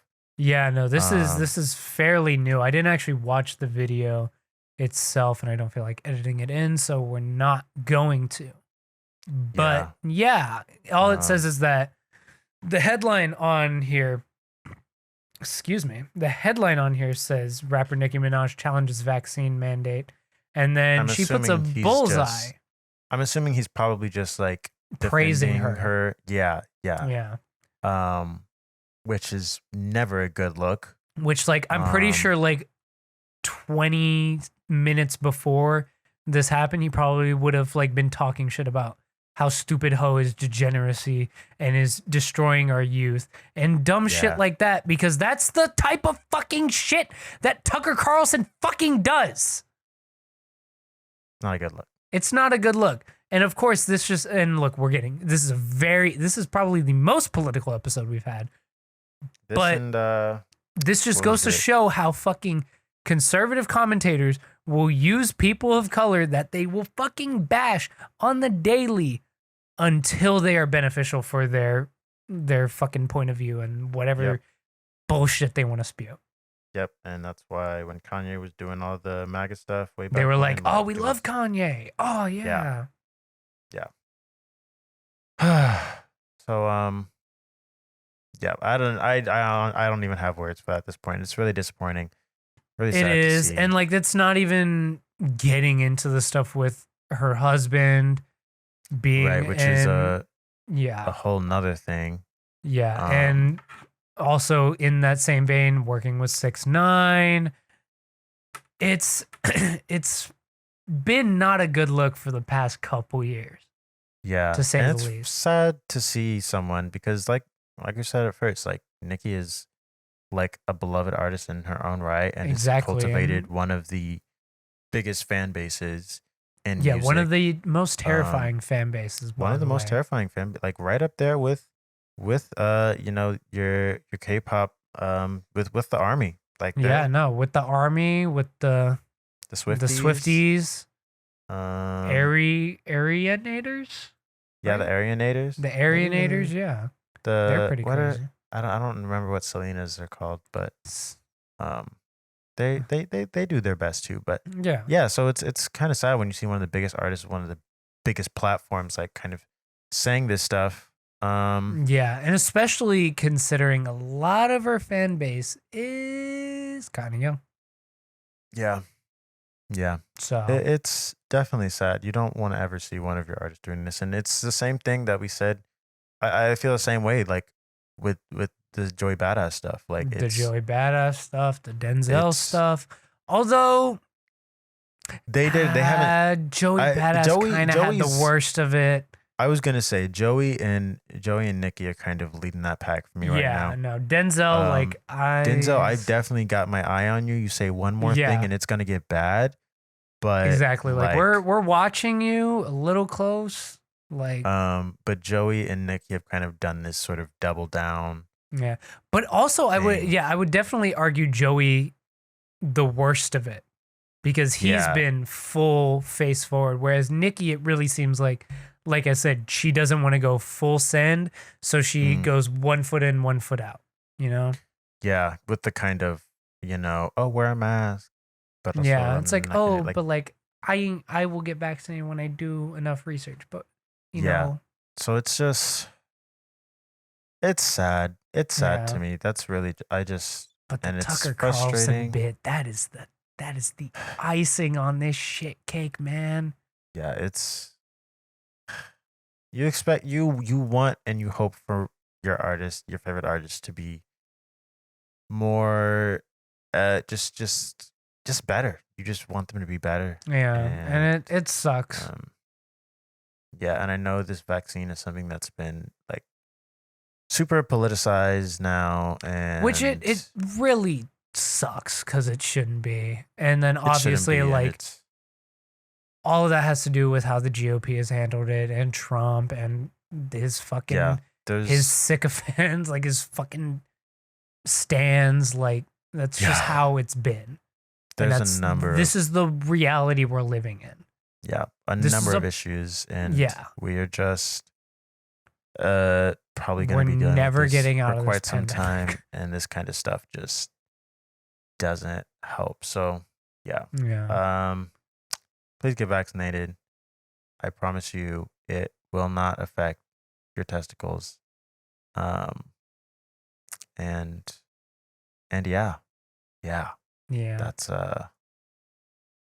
That's gonna be that.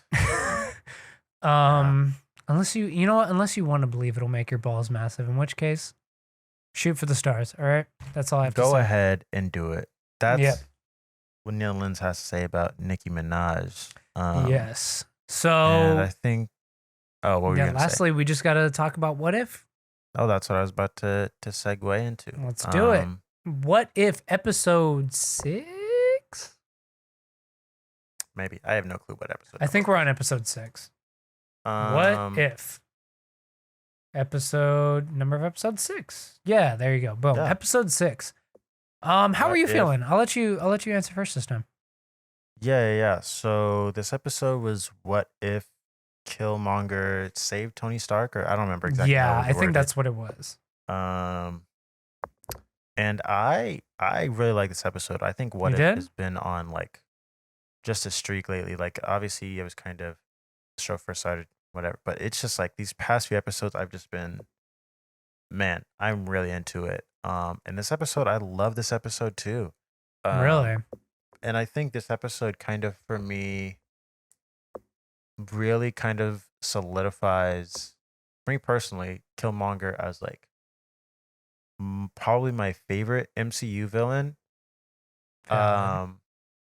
Just because I feel like the MCU tries so hard to like make him seem like a villain, and then he just like says things that are like so completely rational, and like make so much sense that I'm just like, dude, I'm sorry, like I'm kind of with a lot of his motivation. Like obviously he does do some things that are just like, okay, no, he's not a good guy.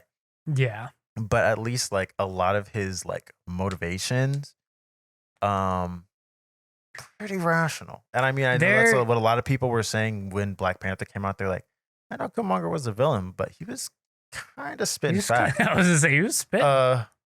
Yeah. So it's just really funny to me. But I just like whenever he kills Rhodey and Rhodey's like, you know, to change the system, you gotta be a part of the system. And he's like, no, we're just gonna burn it down. And I was like, there you go.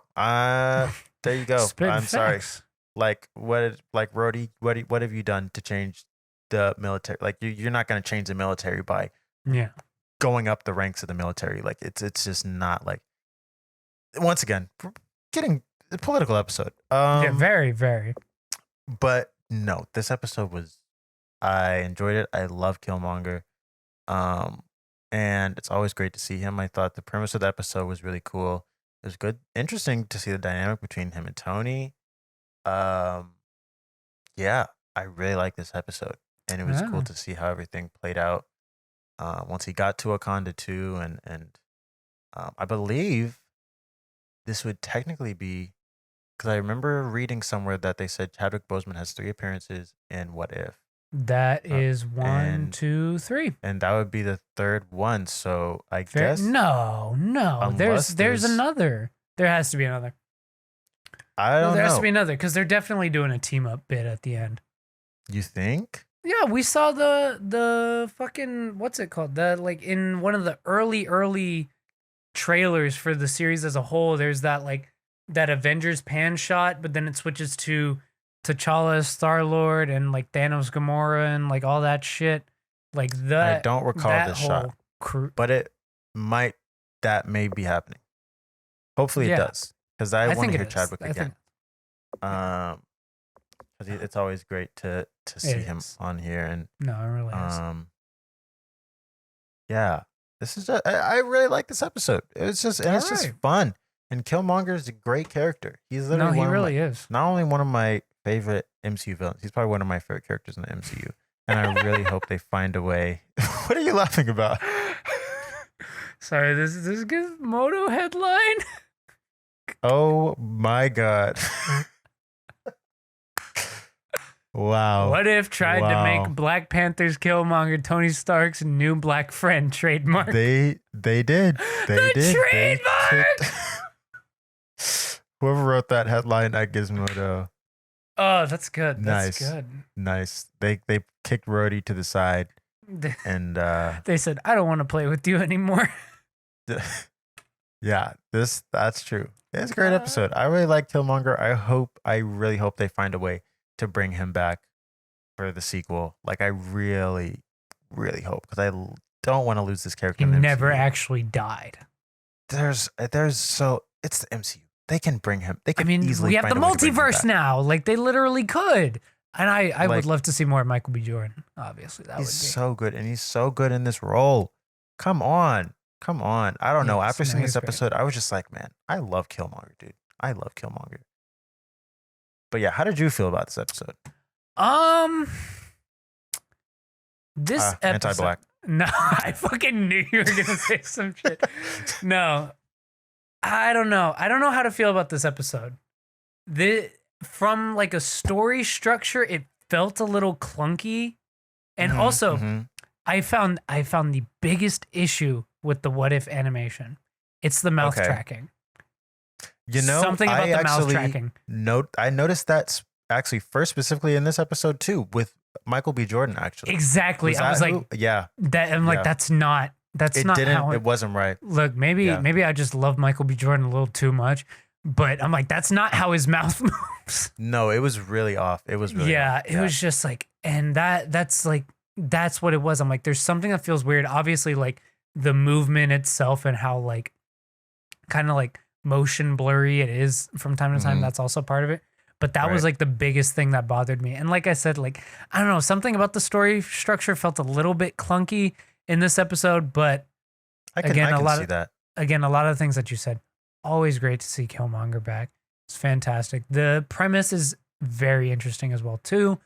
And I think that we, in this, got characters that made sense from their traditional like character arc in the MCU, but applied to the different situation. Like, because the situation that Killmonger put himself in is absolutely totally how I would have seen it playing out if they would have actually 100%. Done that. Like that is 100% on character. And on character for Tony too, had he not gone through. Yeah. Had he not been captured by the 10 rings. Right. You know, he probably would have been a lot more reckless like that. So it definitely felt on brand. So I did really like that aspect. But yeah, just something about the story structure in here. And I can definitely understand that critique. I think this was actually one of the episodes I was like, this feels long. It does. I was like is this like we're it's like, oh, we're going to Wakanda now. It's like, oh, it's going to end when he brings Claw in and we're going to get part 2, right? And then it was like, oh, we're still going. It's only been 15 minutes. That's exact. Like I literally looked at the time. I was like, oh, it's probably getting to the close. I was like, we're only halfway. Yeah, like we're at the episode? midpoint. Like that's so insane. And I think it's just because a lot happened. They tried to pack a lot into the episode. Yep. Which and I made think that's it something they've been doing a lot recently. Like I feel like they kind of have been packing a lot into these 30-minute times, but I think this one specifically tried to pack this one really felt it. What was the last episode? Last episode was zombies. That one was a decent bit packed into there. Yeah, but I feel like they kind of, it flowed really well. This one, I think we were it was juggling a lot. Yeah. Because it was also juggling, like, granted, the zombies episode was juggling a lot of characters too. Yeah. But I think it was its own storyline. Right. Like this right here, it's like, okay, you have to incorporate Iron Man 1, but also Black Panther. So like you have to essentially mesh the two together and like a bit of the subsequent Iron Man films as well. But you put all those together and it's like, yeah, it was a lot. You got a little bit too much dip on your chip there, pal. Like the amount of characters that showed up in this, I wasn't expecting Obadiah. I honestly didn't think he was going to show up. Like I knew it was taking place during, that first Iron Man, but he's not a character that pops into my head that often. Yeah, exactly. But yeah, and obviously we got him, we got Happy, we got Pepper, we got Rhodey. So we have the whole Iron Man team. Yeah. And then we've got the whole Wakanda family too. So like there's a lot happening. And I think one of my biggest things that kind of has been bothering me a bit about the What If episodes, or maybe just with the last 2, and I don't think the last one bothered me as much until I saw this one, is just I feel like they do pack so much in and then they don't give me a satisfying ending. Because like this episode, I feel like I wasn't satisfied. Like I feel like it really left me on a cliffhanger. And like obviously that was the point, but I feel like we could have reached a better conclusion because I don't anticipate them coming back to the story. Whereas with the zombies, I thought, oh, maybe we'll get like a to be continued or something else.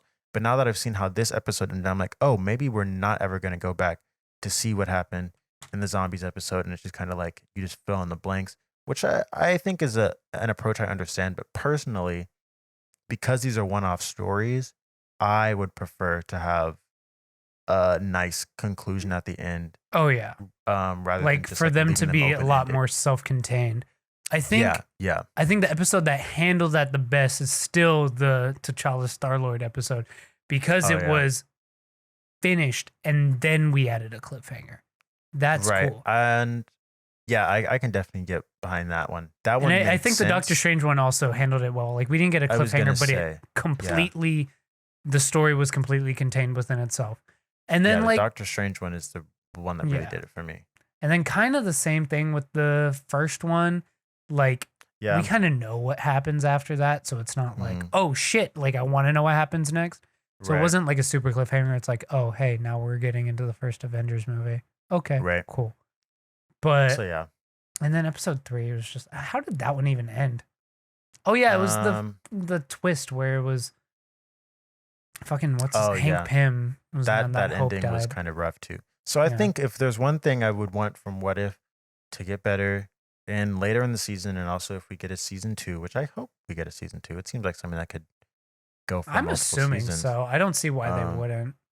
Yeah, better endings to the episode. Yeah. I think they have really good premises, and a lot of times I'm pretty invested in the episode, and then sometimes the endings just fall short for me. Yeah. My favorite ending though is still the Doctor Strange one because I think that one really concludes well, but it didn't necessarily have any other choice but to conclude that. Yeah, of course. Well, so yeah, I couldn't imagine how they fumble that bag. Yeah, like it's literally pretty perfectly set up. Like there's no way you could fuck that up there. So yeah, that's what I want to see in the future from What If. Just better endings. Just give me a better ending. Exactly.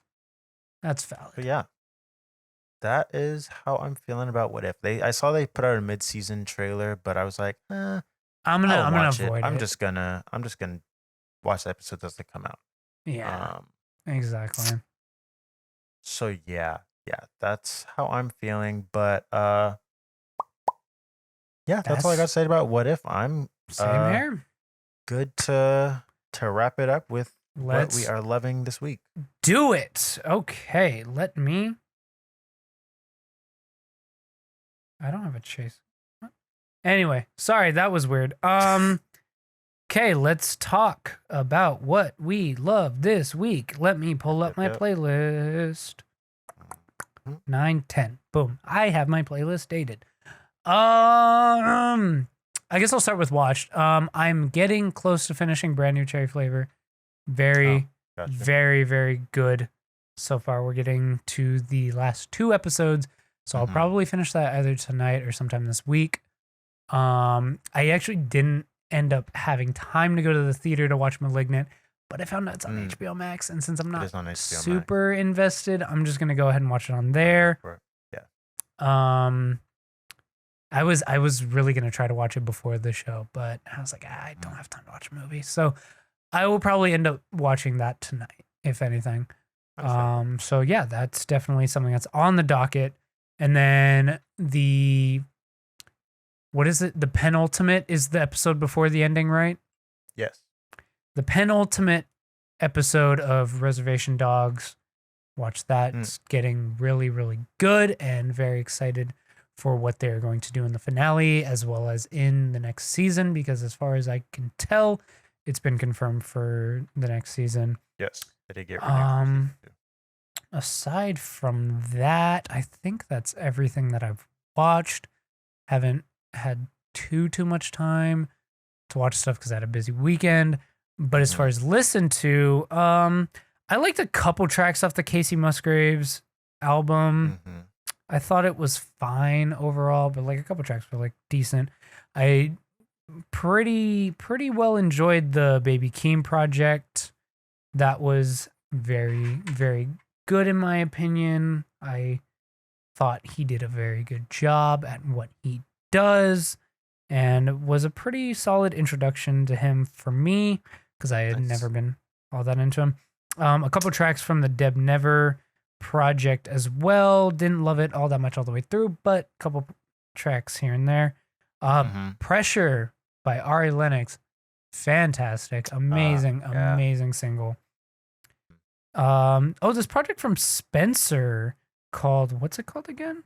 It's called Are You Down? I thought it was so good. I thought it was so smooth, and the instrumentals are really nice. Like it's not anything too off the wall. It's kind of like that Miguel, Steve Lacy kind of type shit. Gotcha. But it's nice. I like it, and I think he's got a good voice and pretty decent songwriting as well. Cool. Have Mercy was fine. I don't know if I loved it all that much. I definitely do want to go back to it. I'd agree. The Maxo Cream and Tyler track was really, really good. That was really good. The 2 Remy Wolf tracks that came out. Damn, I had a lot of singles this week because we didn't get a ton of projects. But those were good. Gorilla and Sexy Villain. Silk Chiffon with Muna and Phoebe Bridgers I thought was also pretty solid as well.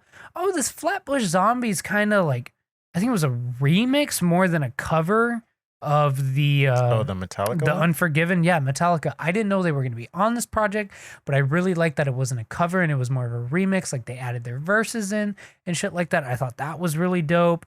Money, Power, Respect with Profit, Knowledge, and Sir I thought was really good. I didn't really hear Sir on it though. I may need to go back to that, but I did enjoy that. A couple tracks off this Ramon project, especially iClout with Earth Gang, I thought was pretty good, as well as Digital Tears, which is the name of the EP or project or whatever it is. And lastly, 2 things. The Ka album that came out about a month ago that I just heard about from Fantana's review. Yeah, Martyr's Reward I thought was pretty solid. Obviously, Ka does what he does. Very, very nice sound, very low key, but he's got bars, my guy. And last but most certainly not least, by the time I get to Phoenix, the album that just released today by Injury Reserve, I thought it was a fantastic listen, a very emotional listen for me, obviously. But I think that it's a very, very great experimental album that hits a lot of those like emotional beats still too, though. Like especially like I didn't really love Superman when it first came out. Oh yeah, like, Superman That? Or Superman That, yeah. I didn't love it when it first came out, but I don't know, hearing it in the context of the album, it was like it hit me a lot harder. And like just there's a lot of emotion in this despite how like off the wall and experimental it is. But I really enjoyed it and very, very happy we were able to cop those vinyls this morning. So yeah, thank goodness. Especially for you. No, I would have been very upset. Yeah, you would have definitely gone full Kermit if you. That would have been the start of my Joker arc. Yeah. How you got that? For stuff I listened to, I guess I'll just piggyback right off where you left off in terms of music. By the time I get to Phoenix, obviously listened to that last night and really liked it. Yeah, I really, really, really liked it. I think it's one of those that like it demands multiple listens. It really does, and I'm very excited for my next one. Yeah, and it's one of those things where it's like, it's one of those few times I can say like, okay, I've literally never heard anything like this, and like I've listened to a lot of experimental hip hop, but this is something that just like is so out there and so different from anything else I've heard, even of the people like this. And I can draw comparisons to people like the 2 people that we saw when we went to go see them, like Sauce and Malone and Body Meat, are both like, I feel like making experimental stuff that's as out there as this. And they said that they were really inspired by them for this album, so I can definitely hear that. But yeah, really great album from them. If this is the last we hear from Injury Reserve, then this is quite a way to go out. Oh yeah, definitely. So yeah, really love that album. Also love the Melodic Blue, like you said, the new Baby Keem album was really solid. It didn't live up to my expectations, but I mean, also like you said, for you, you didn't necessarily have any expectations going into it a whole lot because you weren't too familiar. But I'm a big Baby Keem fan. So my expectations were a little bit higher. Still like the album a lot. Just it didn't quite reach the level of expectations I had set for it. But yeah, great album. What else did I listen to? Oh, I finally got around to the Duckworth EP. That I enjoyed. Nice. I enjoyed it. I obviously it wasn't. I think you said you also thought it didn't live up to the same level of stuff that was on Super Good. Yeah, not quite. Yeah, and it also feels like, man, this probably didn't come out at the right time. Like it feels like he probably started making some of these songs at the beginning of summer because it feels very much like a post-COVID, like he's living in a post-COVID world, which I feel he's like living in utopia. Yeah, which is kind of where I feel like it seemed like we were headed for at like before Delta. Yeah. Like it was kind of like, oh my gosh, like we're back, we outside, we're going on vacations, like it's here. Like, no, we're back inside. We're about to be back inside. Fuck. But yeah, no. So it is a bit jarring to listen to that EP and hear him be like, we're outside, like we were inside all year and now outside. And I'm like, no, I mean it's like, no, we're not. It's still not great out here. But yeah, I listened to that. Yeah, I think that's really it. I didn't get to listen to a whole lot of music this week. Yeah, so hopefully I was working a lot from yeah, no, I got that. We started doing the podcast, or from last week when we did the podcast to now. So hopefully in the next couple of days I can catch up on some stuff. Stuff you were talking about once too. I also need to check out the new Yeba album. So yeah, hopefully I have some time to catch up on that. But in terms of stuff I watched, I saw this movie, Mogul Mowgli, which I can't remember. I might have seen it last Wednesday, but forgot to mention it. Went to the theaters to see that with Riz Ahmed. Good movie. Oh, right, really great movie. I have there are some thoughts about it I have that I don't know.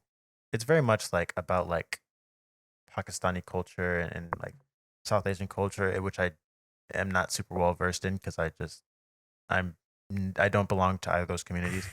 So I can't really just get versed. I got so I can't really say too much on whether it like lands the commentary that it's trying to go for in that respect.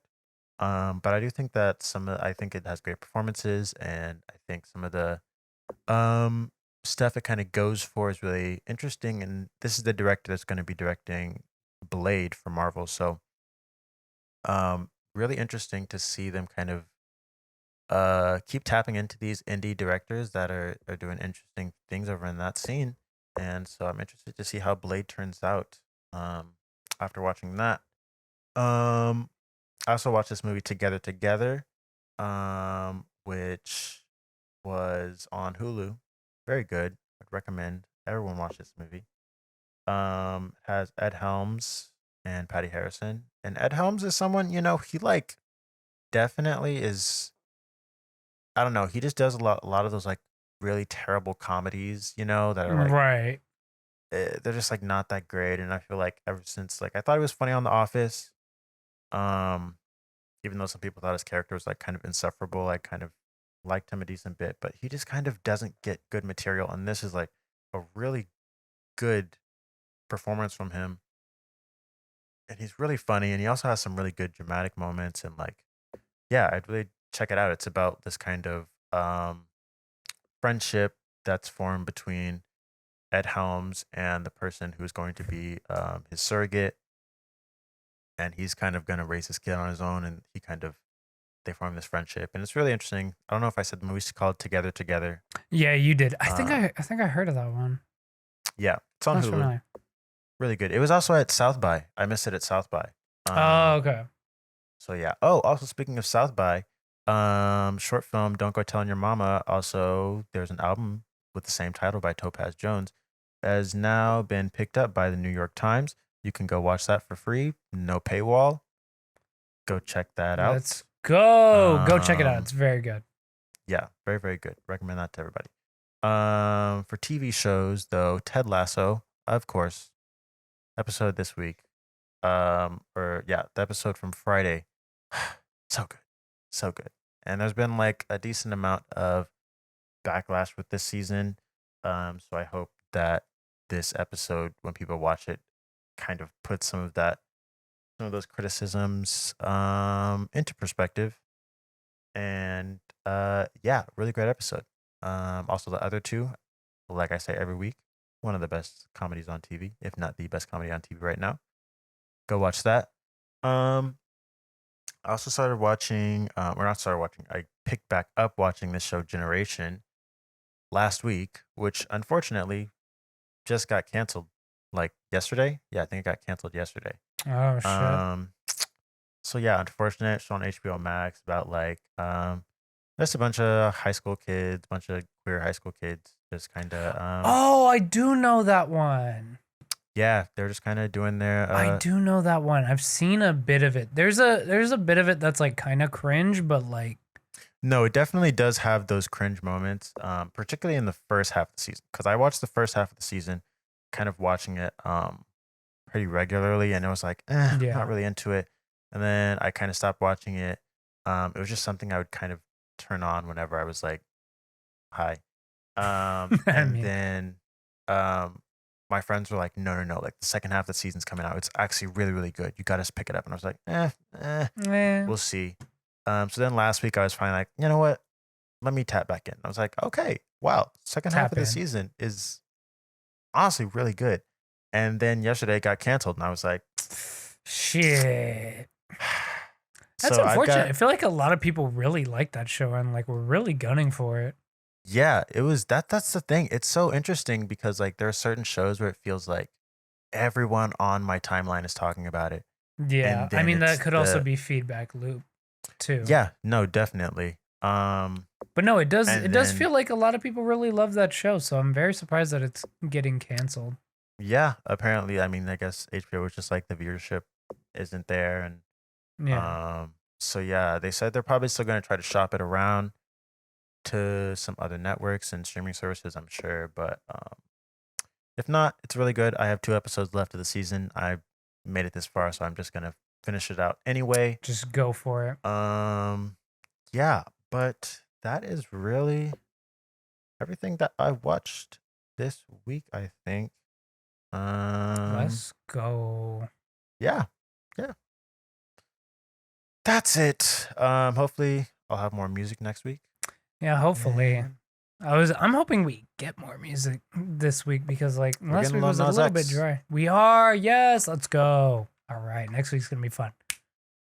Yeah. That's gonna be it for us tonight. Folks, if you are watching this on YouTube, just keep in mind we have an audio version of this podcast that goes live same day as it does on YouTube, on Spotify, Google Podcasts, Amazon Podcasts, Apple Podcasts, all those places and more. Links are down in the description below. And if you are listening to us on one of those platforms, we do also post the video on YouTube. You can check it out, see our lovely faces. Just search up Needle Nuns Podcast on YouTube. You will find us there. Mm-hmm. And for both of those groups, we do record this podcast live on Twitch every Wednesday evening at 6:30 Central, 4:30 Pacific, 7:30 Eastern, sometimes a little bit later. That's all I'm going to say. But that's going to be it. We will see you all next time. Peace out.